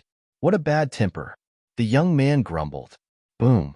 A surge of Saint's aura, which was not inferior to Qin Feiyang's, rushed out of his body and collided with Qin Feiyang's Saint's aura. An 8-star battle saint. Qin Feiyang's pupil shrank and he quickly dispersed his Saint's aura. It was not because he was afraid of this young man, but because if he fought with this young man here, everything that Lu Hong had set up would be destroyed in an instant. However, the young man did not stop. His Saint's aura surged and rushed toward Qin Feiyang. Qin Feiyang's face turned cold. He waved his hand and forcibly dispersed that surge of Saint's aura. Not bad. The young man was surprised and his eyes flickered. Chapter 1198. The young man was stunned. Someone actually dared to tell him to get lost? Interesting. He smiled playfully and flew into the sky with a monstrous aura. He hooked his finger at Qin Feiyang provocatively. However, Qin Feiyang ignored him. He glanced at him indifferently and retracted his gaze. Damn, I'm being ignored? The young man was annoyed. With a wave of his hand, his battle aura emerged and turned into a raging wave that roared toward the peak of the mountain. However, his target was not Qin Feiyang but Lu Hong. I've seen many people who are afraid of death, but not many who are courting death, Qin Feiyang muttered. Suddenly, like a divine rainbow, he rushed to the front of the battle aura and threw a punch. With a loud bang, the battle aura was dispersed by his punch. However, he also retreated a few feet and his arm was numb. Despite this, the young man was still shocked. One had to know. His cultivation level was one level higher than Qin Feiyang's. However, Qin Feiyang was able to scatter his battle chi with a single punch with only his body of flesh and blood. Furthermore, he was not injured at all. Was this guy's body made of iron? No matter who you are, don't think of leaving today. Qin Feiyang's eyes flashed with murderous intent. Whoosh! He activated the phantom steps. In an instant, he appeared in front of the young man and threw another punch. The young man was shocked. He quickly raised his arm and threw a punch. Bang! The two fists collided with a loud bang. A destructive airwave spread out in all directions with the two of them as the center. At the same time, both of them retreated a few feet and their arms were sore. Monster! The young man swung his arms and looked at Qin Feiyang in disbelief. Not only was his body strong, but his strength was also extremely terrifying. This was the effect of eating the divine meat. Now, Qin Feiyang's body was much tougher and stronger than before. If the young man was a 7-star battle saint like Qin Feiyang, that punch would be enough to kill him. The young man shouted, "Show me your strength. That depends on whether you have the ability or not." Qin Feiyang took a step forward, the energy in his body surging. He felt unprecedentedly strong. Humph! The young man snorted coldly and charged forward without backing down. Rumble! Bang! Bang! The two of them madly collided in the void. Streams of destructive auras surged in all directions like surging tides. But, although the situation was intense, Lu Hong didn't give it a second glance. She buried her head and continued to take care of the garden, because she had full confidence in Qin Feiyang. Although the young man's background was unknown and his cultivation was higher than Qin Feiyang's, she believed that as long as Qin Feiyang wanted to, he could kill this person at any time. He's so strong. In terms of physical strength, I'm no match for him at all. As the battle reached its climax, the young man became more and more alarmed. Blood flowed from the corner of his mouth. As for his two arms, the skin and flesh were already lacerated. Then he looked at Qin Feiyang. Although he was also injured, he was much better than the young man. He was like a human-shaped tyrannosaurus that didn't know fatigue and pain. The more he fought, the braver and fiercer he became. The young man was almost unable to withstand it. Rumble!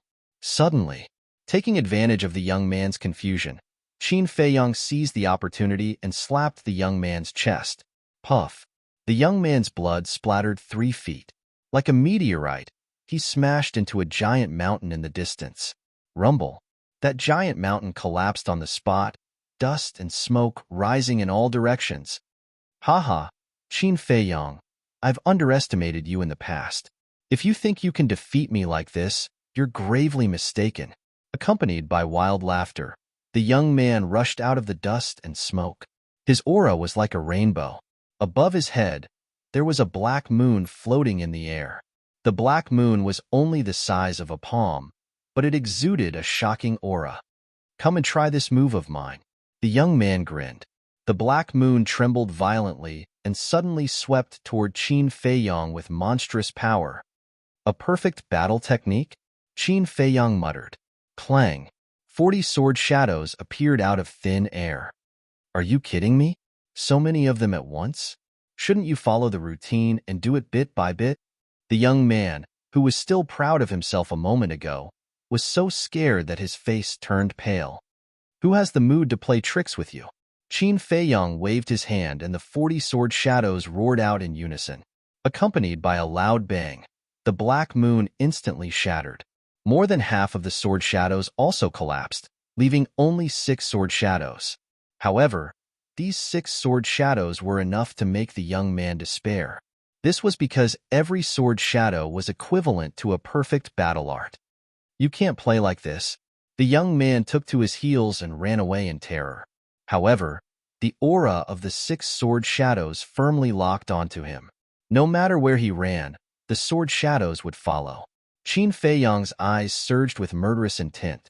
Although he had never seen this person before, only Lu Xingqian and Mu Qing knew that he was cultivating in the Black Dragon Pool. Therefore, he concluded that this person must be Lu Xingqian's lackey. He could not kill Lu Xingqian now.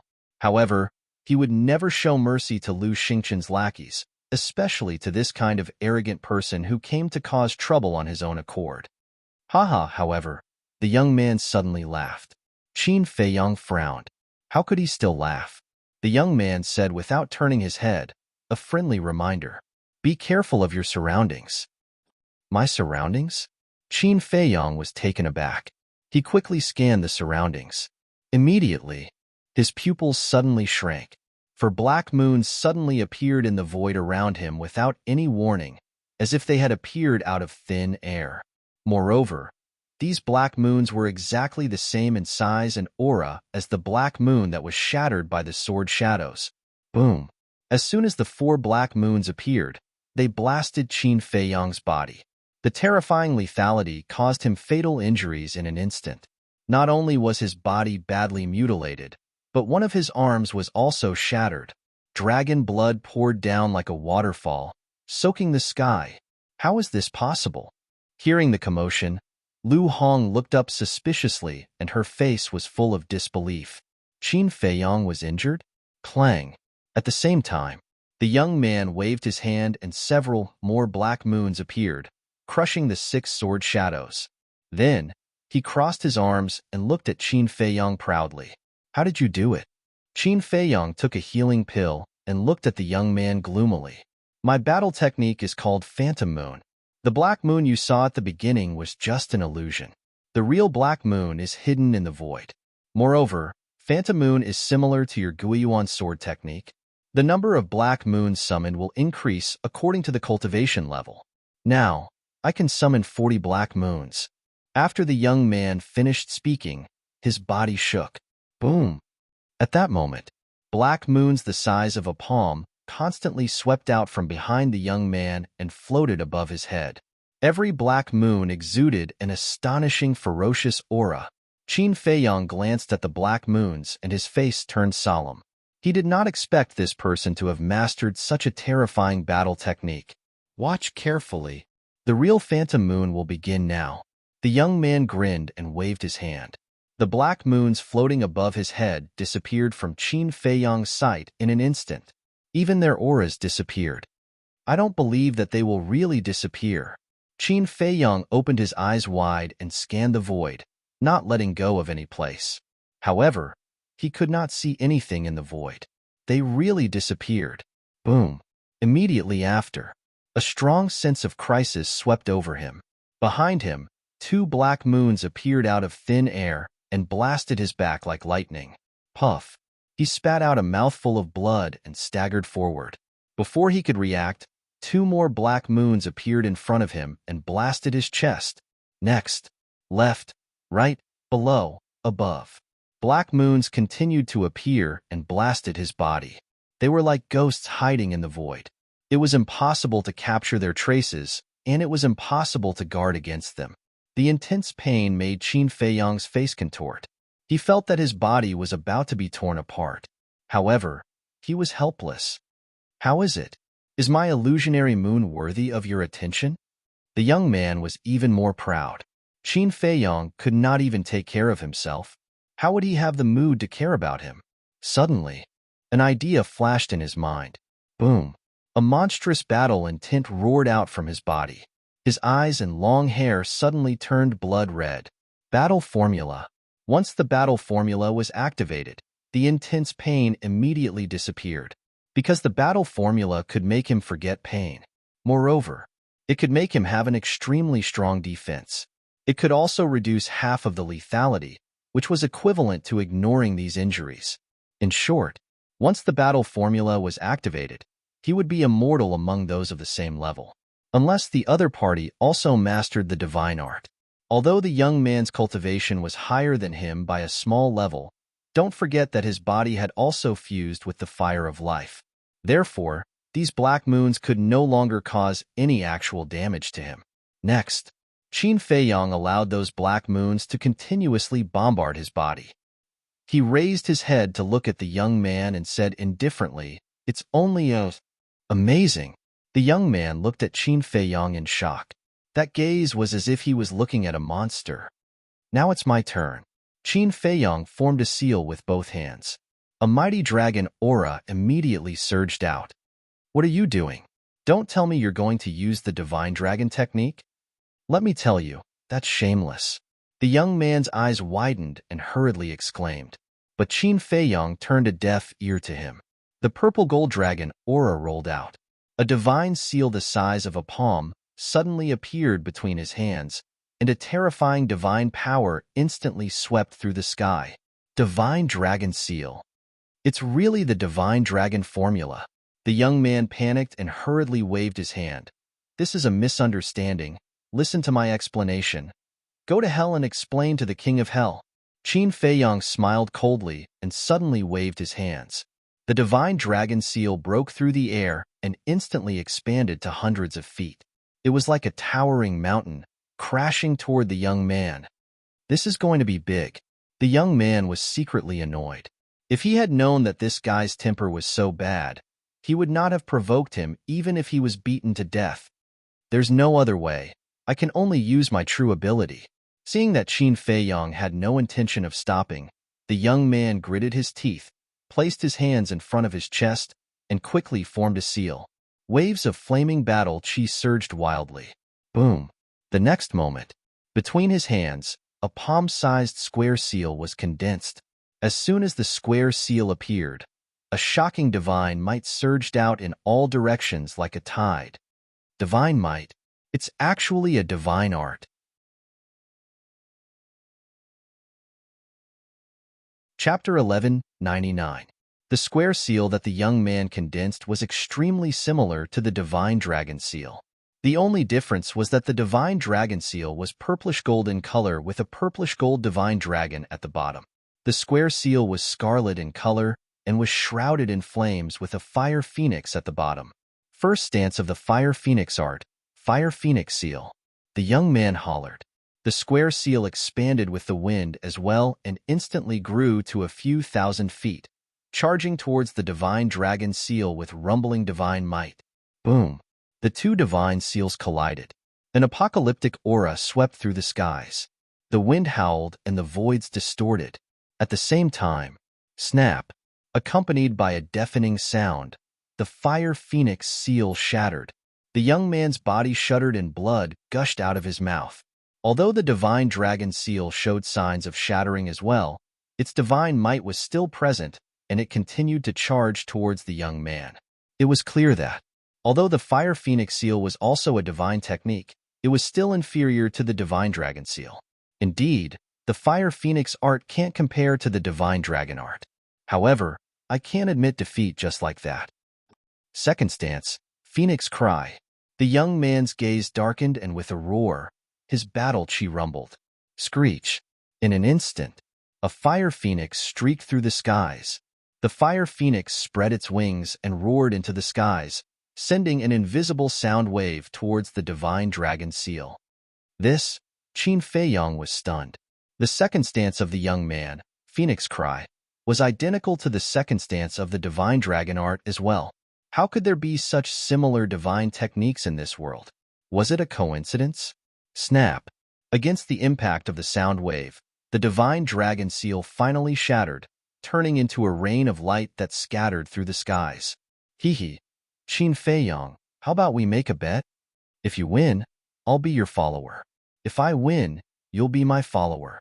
The young man provoked. Qin Feiyong did not reply. With a wave of his hand, purplish-gold dragon chi surged and a purplish-gold divine dragon appeared with a mighty dragon might. Roar! The divine dragon coiled in the skies and let out a loud dragon roar that reverberated through the skies. Immediately, a sound wave roared out and collided with the sound wave emitted by the fire phoenix. Poof! The young man immediately spat out a mouthful of blood, and his body staggered backward. The fiery phoenix above his head shattered on the spot. I'm not interested in you, but I am very interested in your deity incantation. Qin Feiyong's eyes flashed. The sound waves roared, instantly drowning the young man. Ah! The young man immediately howled miserably. It was as if countless sharp blades were cutting into his body, causing blood and flesh to fly everywhere. Looks like I still underestimated the Divine Dragon technique. The young man panicked and shouted, "Stop! I surrender." Qin Feiyong turned a deaf ear and asked, "Who are you? What are you here for?"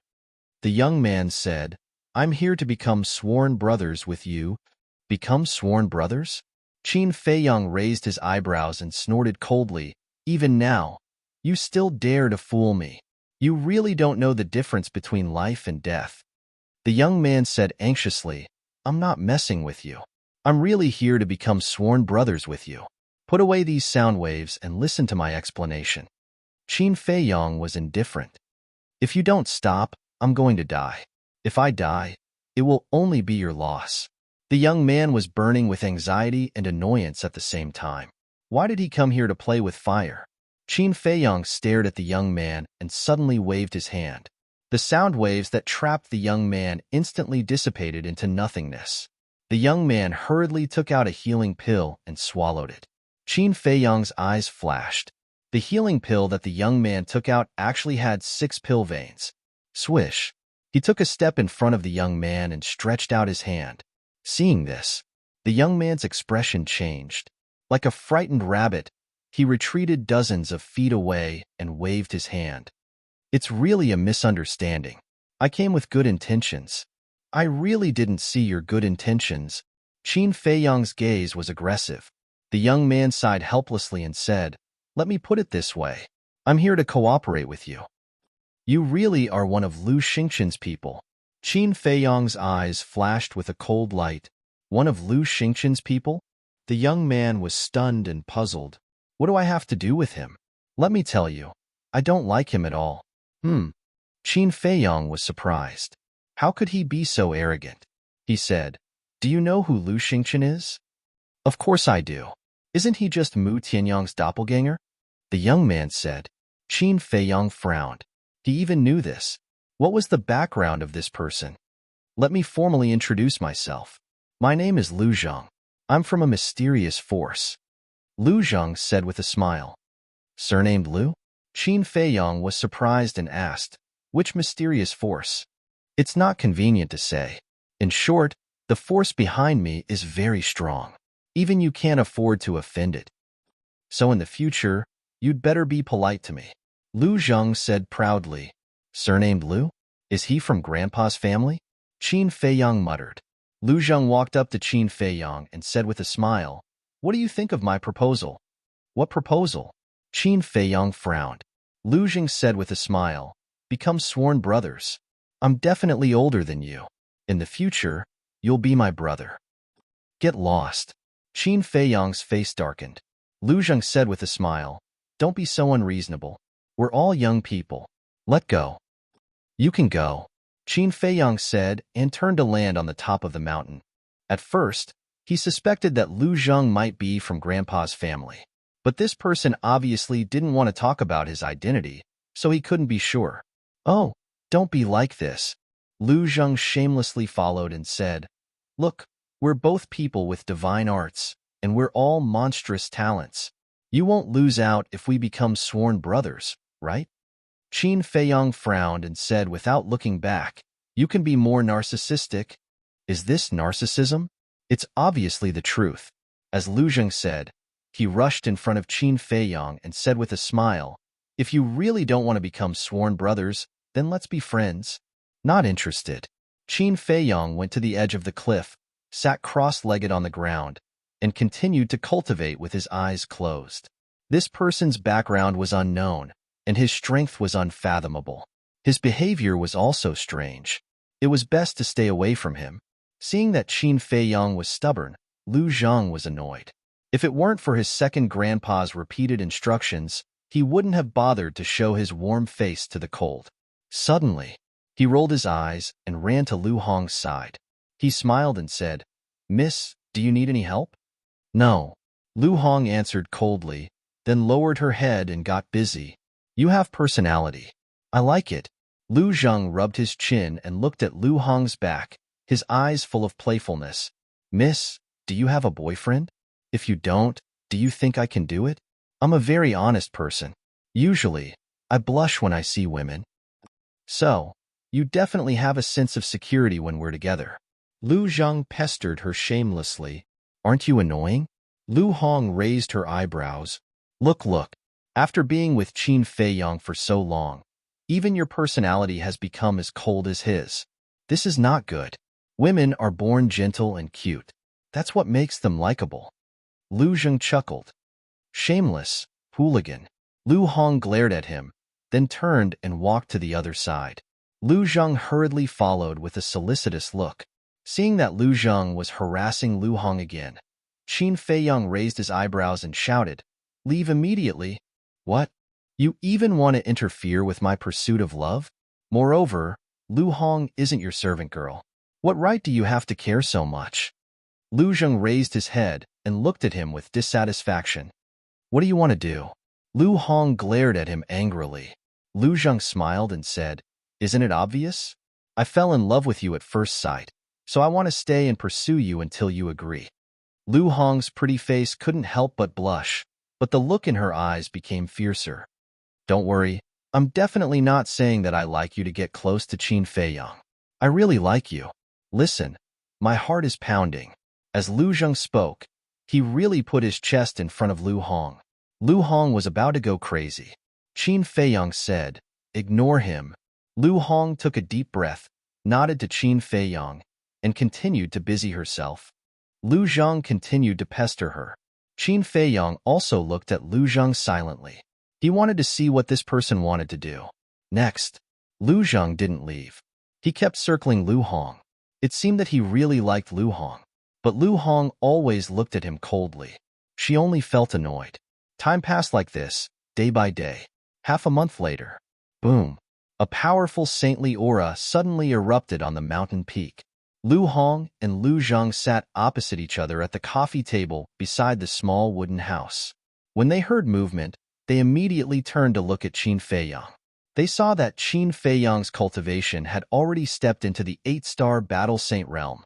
Lu Zheng retracted his gaze and looked at Lu Hong.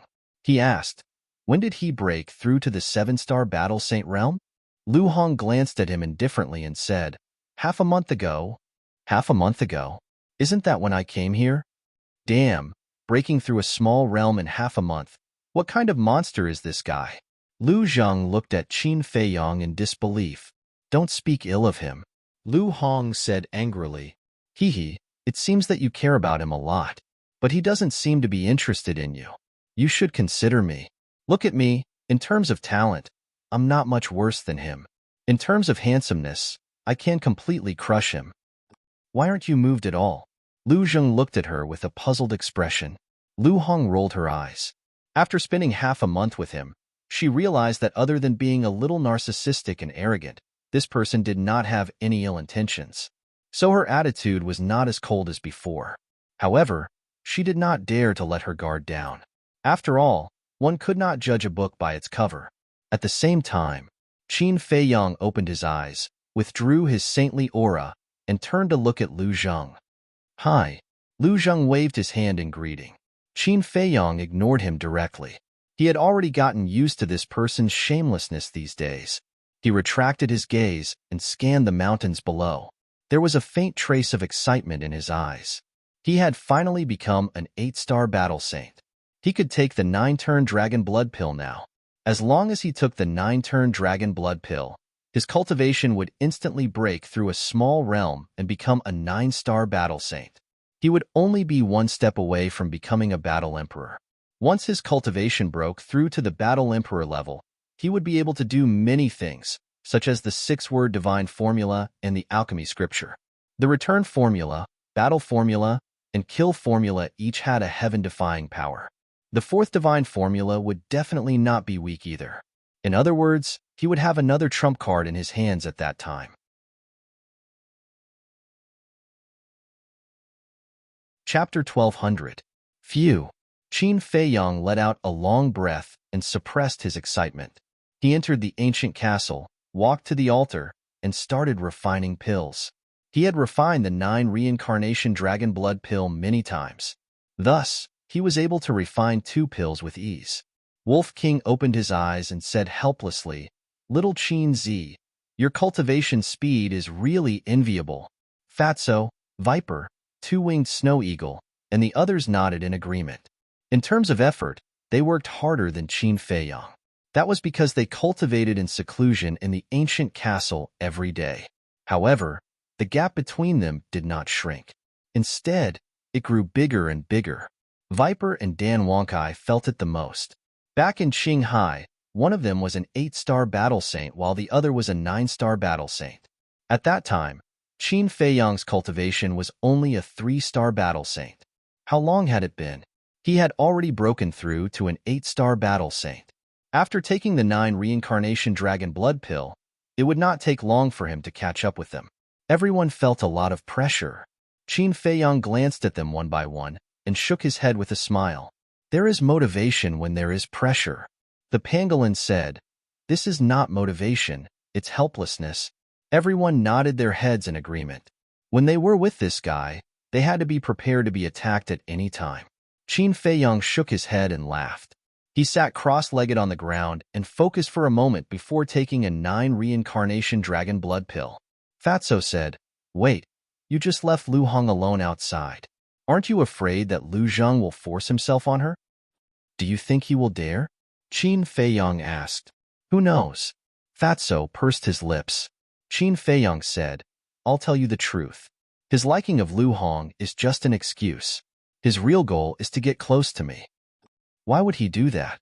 What's his goal?" Fatso frowned. "Who knows? But as long as it's not Lu Xingchen's people, it's fine." After Qin Feiyang finished speaking, he calmed down and focused on breaking through to the next realm. The energy of the 9 revolutions dragon blood pill was extremely majestic, and it continuously surged into his limbs and bones. He could clearly sense that both his physical body and his essence, qi, and spirit were improving bit by bit. An unknown amount of time passed. Boom! All of a sudden, his aura burst out uncontrollably. Moreover, it was rising at an astonishing speed. Fatso sneakily glanced at Qin Feiyang, then looked at Wolf King, Viper, and the others. With a sinister smile, he said, "How about we make a bet?" "What kind of bet?" Everyone looked at him suspiciously. Fatso said, "Let's bet on whether Boss can succeed in one try." "Sure. I bet all my money that he can do it in one go." Without another word, Wolf King took out the Chinkuan bag in his chi-si and threw it on the ground. "I also believe that Qin Feiyang can succeed in one try." "Me too."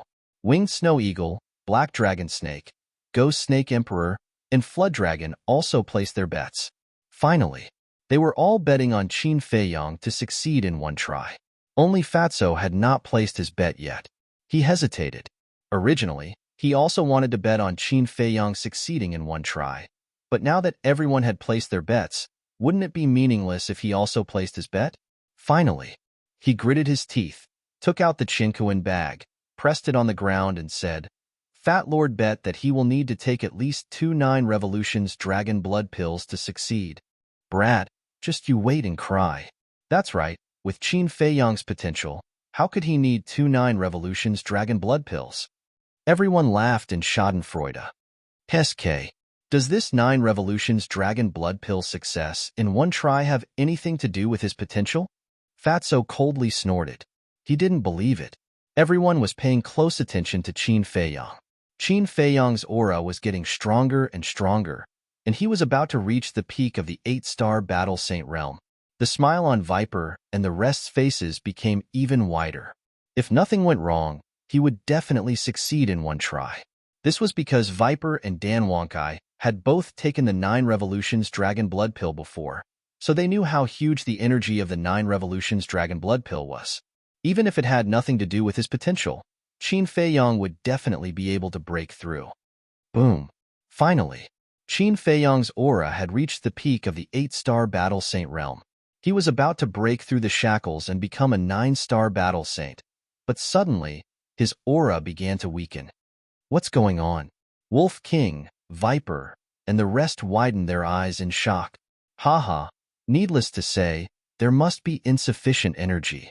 Fatso laughed out loud. This was really a glimmer of hope at the end of the tunnel. This shouldn't be. If I can break through in one try, why can't he? Dan Wonkai said with a long face. You have neglected a very serious problem. You have been a 9-star battle saint for a long time, so the probability of success in one try is much higher. Boss has just broken through to the 8-star battle saint realm and hasn't stabilized yet. How can he succeed in one try? Fatty smiled proudly, his face blossoming with joy. Dan Wonkai immediately collapsed to the ground. Just as Fatso was speaking, Qin Feiyang took the second 9 revolutions dragon blood pill and majestic energy surged through his limbs and bones again. Boom! He broke through the shackles in one go and became a 9-star battle saint. I lost my entire fortune, Viper cried out in sorrow. As one of the Azure Sea's 10 heroes, he definitely had a lot of wealth, such as medicinal herbs, battle arts, and so on. The reason why he bet everything was because he never thought that he would lose. Wolf King and the rest of the beasts were also dejected. Haha, I've earned big, I've earned big. Fatso, on the other hand, laughed loudly and beamed with joy. Looking at him, everyone gnashed their teeth in hatred. Brother Fatty. Suddenly, Dan Wonkai came in front of Fatso and smiled obsequiously. Fatso quivered and quickly waved his hand to keep all the Chinku in bags. Then, he looked at Dan Wonkai warily and asked, "What do you want?" "This? Let's discuss it. There are many important things in my Chinkuin bag," Dan Wonkai said pitifully. Fatso said, "What does it have to do with me? You are the one who wanted to bet." Yes, it's my fault. How about this? You return the Chinkuin bag to me. If you need anything in the future, I will help you unconditionally," Dan Wonkai said. Fatso was stunned and asked, "Really unconditionally?" Dan Wonkai nodded his head like a chicken pecking at rice. Fatso lowered his head and muttered to himself, looking hesitant. Brother Fatty, Dan Wonkai was extremely anxious. As the #1 alchemist in Qinghai, his wealth could be said to be more than the sum of Viper and the others. There were even sacred artifacts. Fatso said, "Call me Fat Lord." Okay, Fat Lord. In order to get back the Chinkuin bag, Dan Wonkai was going all out. He would do whatever he was told. Seeing how sincere you are, Fat Lord will. Fatso was all smiles. Dan Wonkai thought that Fatso had agreed, but Fatso's face suddenly changed and he laughed. "No way." Dan Wonkai's face suddenly darkened. Fatso said proudly, "This was won by Fat Lord fair and square. Why should I return it to you?" "Damn Fatso, you're a bastard," Dan Wonkai roared, stomping his feet in anger. "How about it? I'm a bastard." Fatso didn't care at all and was extremely proud. Looking at his arrogant appearance, everyone wanted to rush up and beat him up. At this time, Qin Feiyang opened his eyes and looked at Wolf King, Dan Wonkai and the others speechlessly, and said, "You guys reap what you sow." Although he was breaking through, he could clearly see what everyone was doing. He could only say that compared to Fatso, these guys were still too young. Everyone immediately lowered their heads, extremely vexed. Qin Feiyang was too lazy to care. He got up and walked to the front of the pill furnace, opening it again to refine pills. This time, he was refining the small creation pill. Breaking through to the 9-star war, Saint naturally opened the door to potential. "Dan Wonkai, come over and help me." After refining the pill, Qin Feiyang called out to Dan Wonkai, then sat cross-legged on the ground and threw the small creation pill into his mouth. Dan Wonkai glared at Fatso and walked behind Qin Feiyang. The Emperor's might roared out and firmly imprisoned Qin Feiyang. Fatso rolled up his sleeves and shouted at everyone, "Your chance to turn the tables has arrived. Quickly place your bets and leave." Scram! Everyone immediately glared at him fiercely. They had lost everything. What else could they use to bet? Did they want their lives? Boring. Fatso pursed his lips. This time, Qin Feiyang succeeded on his first try. Viper sighed. Once he breaks through the War Saint realm, his cultivation speed will increase explosively again. I really hope he suddenly becomes a piece of trash. The white-eyed wolf muttered. What did you say? Qin Feiyang raised his eyebrows and looked at the white-eyed wolf unkindly. Did brother say anything? Cough, cough. The white-eyed wolf coughed dryly and shouted at Fatso and the others. Who said that just now? Quickly stand out for brother. Do you not want to live anymore? Everyone rolled their eyes. Qin Feiyang could not help but roll his eyes at it. He got up and left the castle. At the peak of the mountain, seeing Qin Feiyang appear, Lu Zhang casually glanced at him and did not pay much attention to him. He continued to pester Lu Hong, but suddenly, his expression froze. Something seemed to be wrong. He looked at Qin Feiyang again. Immediately, he suddenly stood up, his eyes filled with disbelief. Lu Hong also looked at Qin Feiyang, but there was only a smile on her face. There was no surprise or shock. Swish. Lu Zheng took a step forward and landed in front of Qin Feiyang. He said in shock and anger, "What happened to your cultivation? Is there a problem?" Qin Feiyang looked at him calmly. "Nonsense. You just broke through to an 8-star battle saint. You went to the castle and became a 9-star battle saint. Is this not a problem?" Lu Zheng shouted. Qin Feiyang glanced at him indifferently and walked past him toward Lu Hong. "Tell me, how did you do it?" Lu Zheng chased after him, his eyes full of suspicion. Qin Feiyang suddenly turned around, grabbed Lu Zheng's clothes, and tore them into pieces. Lu Zheng was not the only one who did not expect this move. Lu Hong was also shocked. Qin Feiyang's gaze was fixed on Lu Zheng's chest. There was a dark gold potential imprint there. "What are you trying to do? Let me tell you, I'm not interested in men. You'd better watch yourself." Lu Zheng panicked. He quickly protected the potential mark and looked at Qin Feiyang warily. He obviously wanted to change the topic.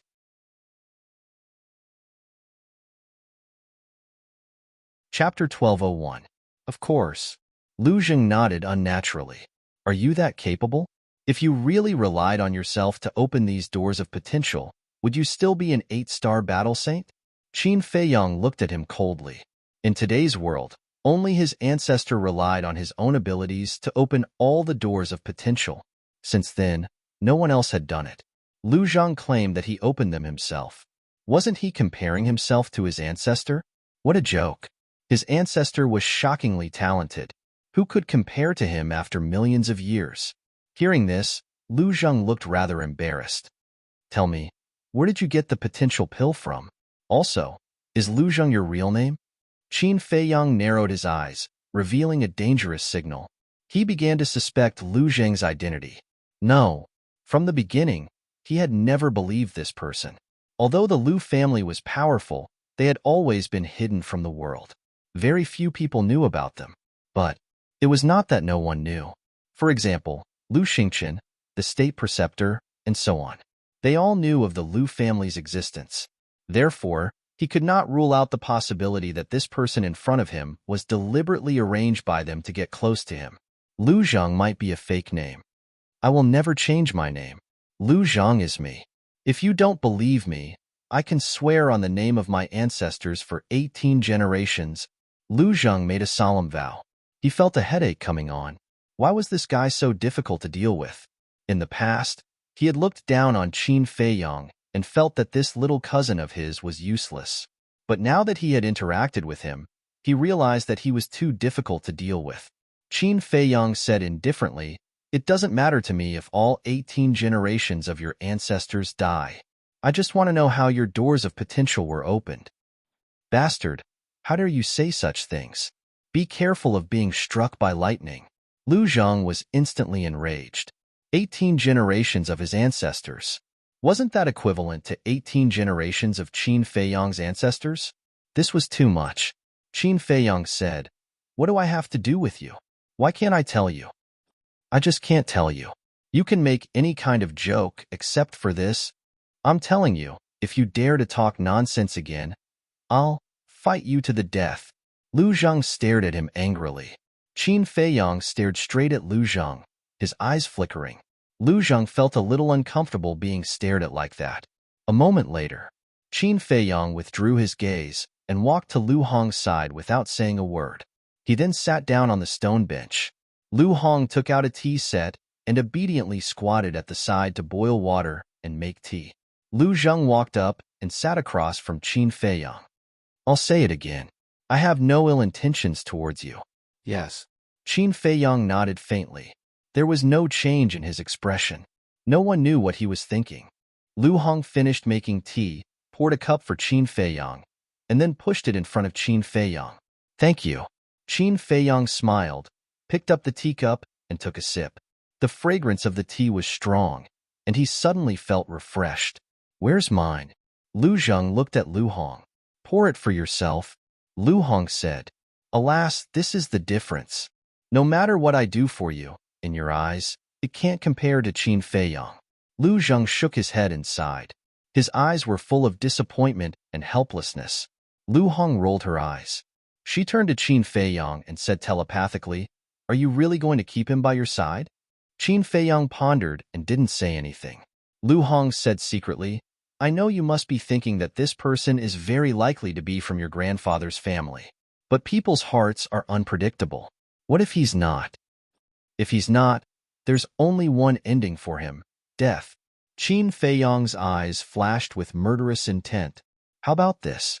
Use your slave seal to control him. Then you can peek into his inner thoughts. As for his identity, it was only natural that the truth would be revealed." Lu Hong said, "If I had the confidence to control him, I would have done so long ago." Qin Feiyang said secretly, "What do you mean? Didn't you fight half a month ago? He's no match for you at all." Lu Hong was surprised. "You only saw the surface. In fact, his strength is far more than that." Qin Feiyang said secretly. "It can't be?" Lu Hong was surprised. "You're just a bystander. Naturally, you don't know. But I saw it very clearly when I fought with him head-on. I remember that when I used the second style of the Dragon God's Roar, although he looked very scared, there was no fear in his eyes. This is enough to show that he still has a certain level of confidence," Qin Feiyang said. Lu Hong said secretly, "According to what you said, aren't we keeping a disaster by our side? Whether it's a disaster or not is still unknown. But now, what puzzles me the most is that his Fire Phoenix technique and my Dragon God technique are almost the same. It gives me the feeling that it's a copy of the Dragon God technique." Qin Feiyang's brows were tightly knitted together. Could these two divine arts be related? Lu Hong was also thinking, because at that time, she also saw it. What shameful things are you whispering in secret? Could it be that they are discussing how to force a confession out of me? Lu Zhang looked at the two of them warily. "You guessed right," Lu Hong said. "Xiao Hong, Honger, it's been so many days. Haven't you seen my feelings? I don't ask you to like me. After all, liking someone, especially a stranger like me, is a process. I will slowly open your heart and let you accept me. But please don't help the evildoer now, okay? You're making me very sad, you know?" Lu Zhang was stunned and immediately cried out sadly. Snot and tears were running down his face. He was very sad. Lu Hong's face was dark and blue veins were popping out. It was a pity that this guy didn't become an actor. Suddenly, Qin Feiyang looked up at Lu Zhang and said, "Do you want to hear a story?" Lu Zhang was stunned and asked suspiciously, "What story?" "There was once a young man who was a proud son and even had a chance to inherit the throne. But all of a sudden, everything changed. Father didn't like him. Not only did he destroy his cultivation, but he also expelled him from the family and became an abandoned son," Qin Feiyang said lightly. Lu Zhang stretched out his hand and said, "Wait, isn't this talking about you?" Qin Feiyang ignored him and continued, "Those years, he was desperate and helpless. He didn't know how to live. He hated everyone in the world, especially his maternal grandfather's family." What the hell? What did his maternal grandfather's family do wrong? Why did he hate them so much? Lu Zhang frowned and looked very unhappy. The young man's maternal grandfather was a very powerful old man. There were also many powerful people in the family, but when the young man was in dire straits, not only did they not help him, they didn't even visit him. Tell me, if you met such a family member, wouldn't you hate him? You have to know that the young man was only 10 years old at that time. Can he bear this kind of pain? Qin Feiyang looked at Lu Zhang calmly, as if he was talking about something that had nothing to do with him. Lu Zhang was speechless. Although the young man didn't say it, he always hated them in his heart, and he was also a very strong-willed person. No matter what difficulties he encountered, he never thought of asking his maternal grandfather for help. Maybe in his heart, he had already cut off this family relationship, Qin Feiyang said lightly. "Nonsense." Lu Zhang suddenly stood up and glared at Qin Feiyang. He shouted, "How do you know that they didn't care about you or visit you? They just didn't show up. You are indeed a member of the Lu family." Qin Feiyang's eyes flashed. Lu Zhang was stunned. His expression suddenly changed. He accidentally let it slip. He said in a low voice, Are you setting a trap for me? You only realized it now. You are too slow. Qin Feiyang sneered. Lu Zheng was extremely annoyed. He exclaimed in his heart, "Second Grandpa, it's not my fault. This kid is too smart. It's impossible to guard against him." "Grandpa, is he okay?" Qin Feiyang looked at Lu Zheng and asked. Lu Zheng sighed helplessly and nodded. "He's okay. Do you really hate us?" Qin Feiyang smiled and said, "I used to hate you, but not anymore." Lu Zheng breathed a sigh of relief and said, "Actually, we did appear. It's just that you didn't see it." "When?" Qin Feiyang asked. Lu Zheng said, "When you were beheaded in public, Second Grandpa personally took Uncle He and me to the Imperial City to save you. But in the end, we saw that someone came to save you, so we didn't do anything." Qin Feiyang nodded in realization and said, "Then how should I address you?" Lu Zheng said with a smile, "Call me cousin." Qin Feiyang looked at him unhappily. Lu Zheng said, "I'm not joking. I'm really your cousin." Qin Feiyang said helplessly, "Okay, I believe you. But why do you have to hide your identity? This is Second Grandpa's order. He doesn't want to hide it from you. He wants to hide it from the people around you. For some reason, our Lu family can't attract the attention of the Imperial Palace. So Second Grandpa is worried that the people around you will leak the secret." Lu Zheng said, "So that's the case." Qin Feiyang mumbled and said with a smile, "Don't worry. Whether it's Lu Hong or the others, those who stay by my side are the people I trust the most." Lu Zheng said, "Then we're not wrong to be worried. After all, we don't know the people around you." Qin Feiyang nodded. "That was true," he said, "but I don't understand. Why are you afraid that the people of the Imperial Palace will know?" Lu Zheng said, "You have to ask Second Grandpa about this. I don't have the authority to tell you. Of course, Second Grandpa won't see you now." Qin Feiyang frowned and asked, "The Second Grandpa you're talking about is my grandfather?" "No, no, no. Second Grandpa is your second grandfather. Your grandfather is the eldest. The clansmen call him Great-Grandpa." Lu Zheng said. Qin Feiyang said, "Then where is grandfather now?" A cold light flashed in Lu Zheng's eyes. He said with a smile, "Do you still need to ask? He's definitely in the village." "The village?" Qin Feiyang was stunned.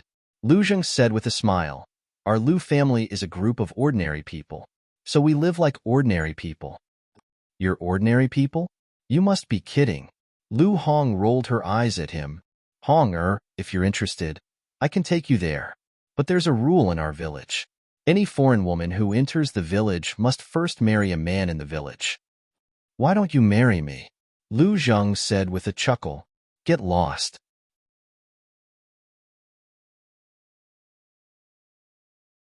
Chapter 1202. Lu Zheng pointed to the sky and vowed, "Heaven and earth can bear witness to my love for you. Come on. Aren't you trying to get close to Qin Feiyang by trying to get close to me?" Lu Hong looked at him with disdain. Lu Zheng was stunned and laughed dryly. "You guys saw through me. We're not blind." Lu Hong rolled her eyes at him. Lu Zheng smiled embarrassedly. Buzz. Suddenly, Qin Feiyang's image crystal made a sound. "Be quiet." Qin Feiyang glanced at the two of them and took out the image crystal. The next moment, an illusory figure appeared.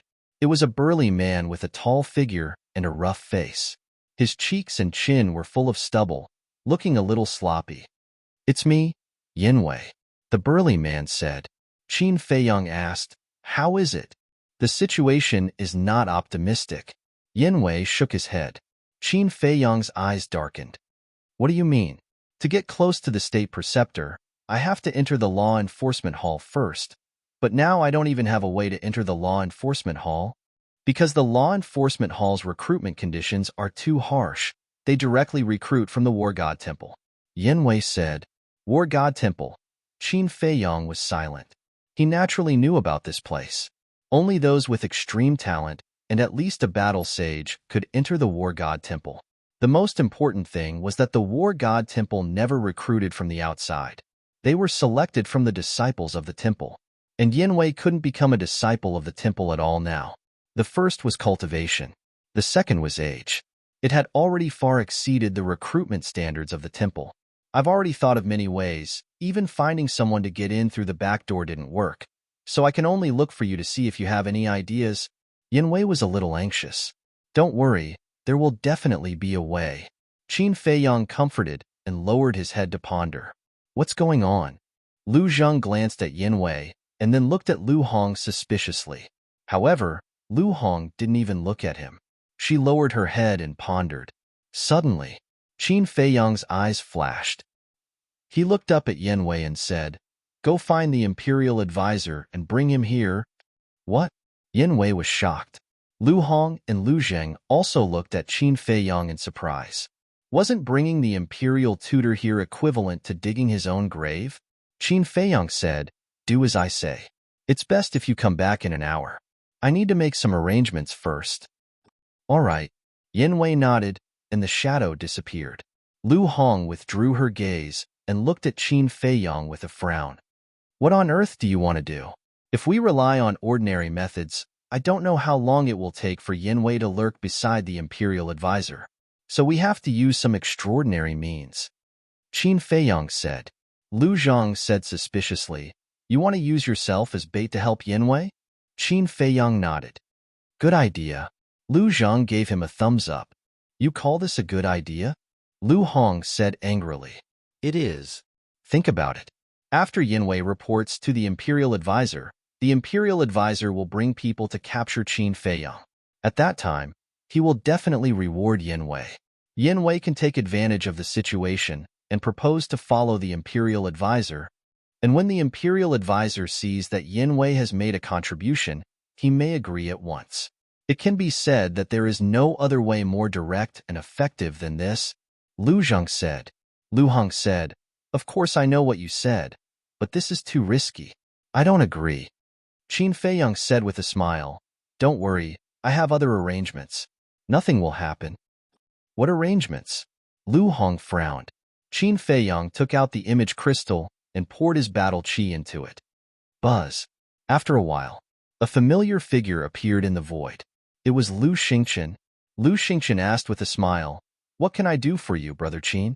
Qin Feiyang said, "I need your help with something. Come to the Black Dragon Pool." Lu Xingqian said, "I know you don't come to me for no reason. Do you want to go now?" Qin Feiyang nodded. "Okay, I'll be right there." Lu Xingqian nodded and turned off the image crystal. Why does your relationship with Lu Xingqian seem a little unusual? Don't tell me you've really joined forces with him. As your cousin, I have to tell you seriously that you must never betray the great Qin Empire, Lu Zhang said solemnly. No matter how much of a bastard I am, I won't forget my roots. Right now, we're just taking advantage of each other, Qin Feiyang said. Lu Zhang said with a smile, that had better be the case. Otherwise, it'll be ugly if we brothers kill each other. Qin Feiyang raised his eyebrows and said, I don't think I've acknowledged you as my cousin yet, right? Whether you acknowledge me or not is destined. You can't run away even if you want to. Come on, call me Big Brother first. Let me feel it. Lu Zhang chuckled, his face full of lust. Qin Feiyang directly ignored him. Swish. Not long after, Lu Xingqian arrived. He glanced at Lu Zhang and asked in confusion, Who is he? Qin Feiyang said, A subordinate I just subdued. Lu Zhang's face darkened, and he said angrily through voice transmission, Aren't you afraid of being struck by lightning? Cut the crap. Qin Feiyang glared at him, then looked at Lu Xingqian and said, The state preceptor will be here later. Help me do something. What? Lu Xingqian was stunned and said in surprise, What the hell? Why is he here? Qin Feiyang said, Don't ask. You just have to hide in the dark and save me before he kills me. That's not a big problem, but I'm thinking, are you planning something again? If you are, there's no need to hide it from me, right? Lu Xingqian frowned. What do you think? Qin Feiyang asked back. Okay. I didn't ask. I'll go to the Space Divine item first. Lu Xingqian smiled helplessly. Wait. Qin Feiyang reached out to stop him and asked, Where is Renduxing now? Lu Xingqian said with a smile, Tell me what you're planning. I'll tell you where he is. You can go to the Space Divine item now. Qin Feiyang bluntly asked him to leave. Lu Xingchen smiled and didn't linger any longer. In an instant, he disappeared without a trace. Lu Zheng said through voice transmission, "Can he be trusted?" If Lu Xingchen didn't help when the state preceptor attacked, wouldn't he be killed? Don't worry.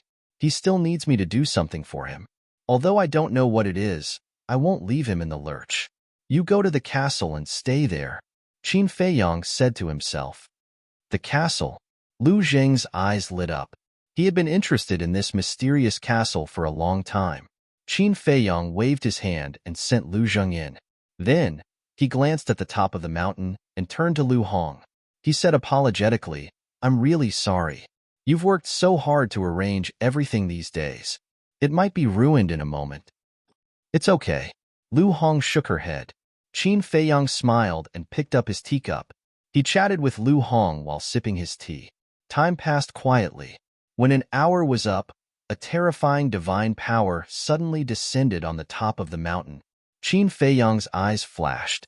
He exchanged glances with Lu Hong and pretended to be surprised. He looked up and saw a white-haired old man standing in the sky. Yin Wei was also beside him. "Why are you here?" Qin Feiyang suddenly stood up, his face full of horror. Boom. But the response was a terrifying divine power. Qin Feiyang and Lu Hong were immediately imprisoned. Swoosh. The state preceptor took a step forward and landed in front of them. He sneered, "Let's see how you can escape this time." Yin Wei also landed behind the state preceptor. He glanced at Qin Feiyang and Lu Zheng and sneered. Qin Feiyang said in a low voice, "How did you know we were here?" The state preceptor pointed at Yin Wei and smiled. "I have to thank him." Qin Feiyang's gaze turned and landed on Yin Wei. His eyes flashed coldly. Yin Wei sneered. "Don't look at me like that. I'm just doing my duty as a subject." Qin Feiyang said, "I don't remember seeing you before." "Yes, you haven't seen me before, but I've seen you before. Yesterday, I was looking for herbs in the mountains and accidentally came here. I found you hiding here. You, Qin Feiyang, are full of evil. Everyone has the right to kill you. Naturally, I had to inform the state preceptor as soon as possible." Yin Wei said. Qin Feiyang's eyes were hazy. He said, "Do you know what the consequences of offending me are?" Yin Wei said, "I don't know. I only know how to get rid of evil for the people and share the burden of the state preceptor." The state preceptor was full of smiles. He seemed to be very satisfied with Yin Wei's attitude. He glanced at the mountain peak and smiled at Qin Feiyang and Lu Zheng. He said, "It seems that you plan to stay here for a long time." Qin Feiyang was silent. "Don't think about it. No one will come to save you now. When I kill you, your castle and Changshui will be mine. Haha, at that time, not to mention Mu Tianyang, even if all the strong people in the world come out, they won't be able to stop me." The state preceptor laughed wildly. His ambition was exposed. "What exactly do you want to do? Rebellion?" Qin Feiyang shouted. "Rebellion? This is not a small crime, but it has nothing to do with you." After the state preceptor said that, his old eyes surged with killing intent. He landed in front of Qin Feiyang and slapped his palm towards Qin Feiyang's head. "Go to hell." He laughed sinisterly. He had already imagined the scene of Qin Feiyang's head bursting open. But at this moment, Qin Feiyang and Lu Hong, who were standing in front of him, suddenly disappeared without a trace. How is this possible? The state preceptor's eyes widened in anger. He quickly scanned the surrounding void. He could actually escape from the imprisonment of the divine might? "Little bastard!" Abruptly, he roared, his hair standing on end. His divine might rolled in all directions. The giant peak under his feet instantly shattered and turned into dust. Following closely, his divine sense flooded out in all directions. However, wherever his divine sense went, he did not catch Qin Feiyang's aura, nor did he find any traces of the castle. "This is impossible." His old face was filled with disbelief. How did this little bastard do it? Yin Wei's eyes flashed slightly, revealing a look of horror, and muttered, "I actually let him escape. This time it's over. He definitely won't let me go. What should I do? I don't want to die yet." These words were obviously said deliberately for the state preceptor to hear. The state preceptor suddenly turned to look at him and shouted, "Shut up for me! You're tuning in to the Warrior Lore YouTube channel. Don't forget to subscribe and join us on this journey to catch the most captivating stories.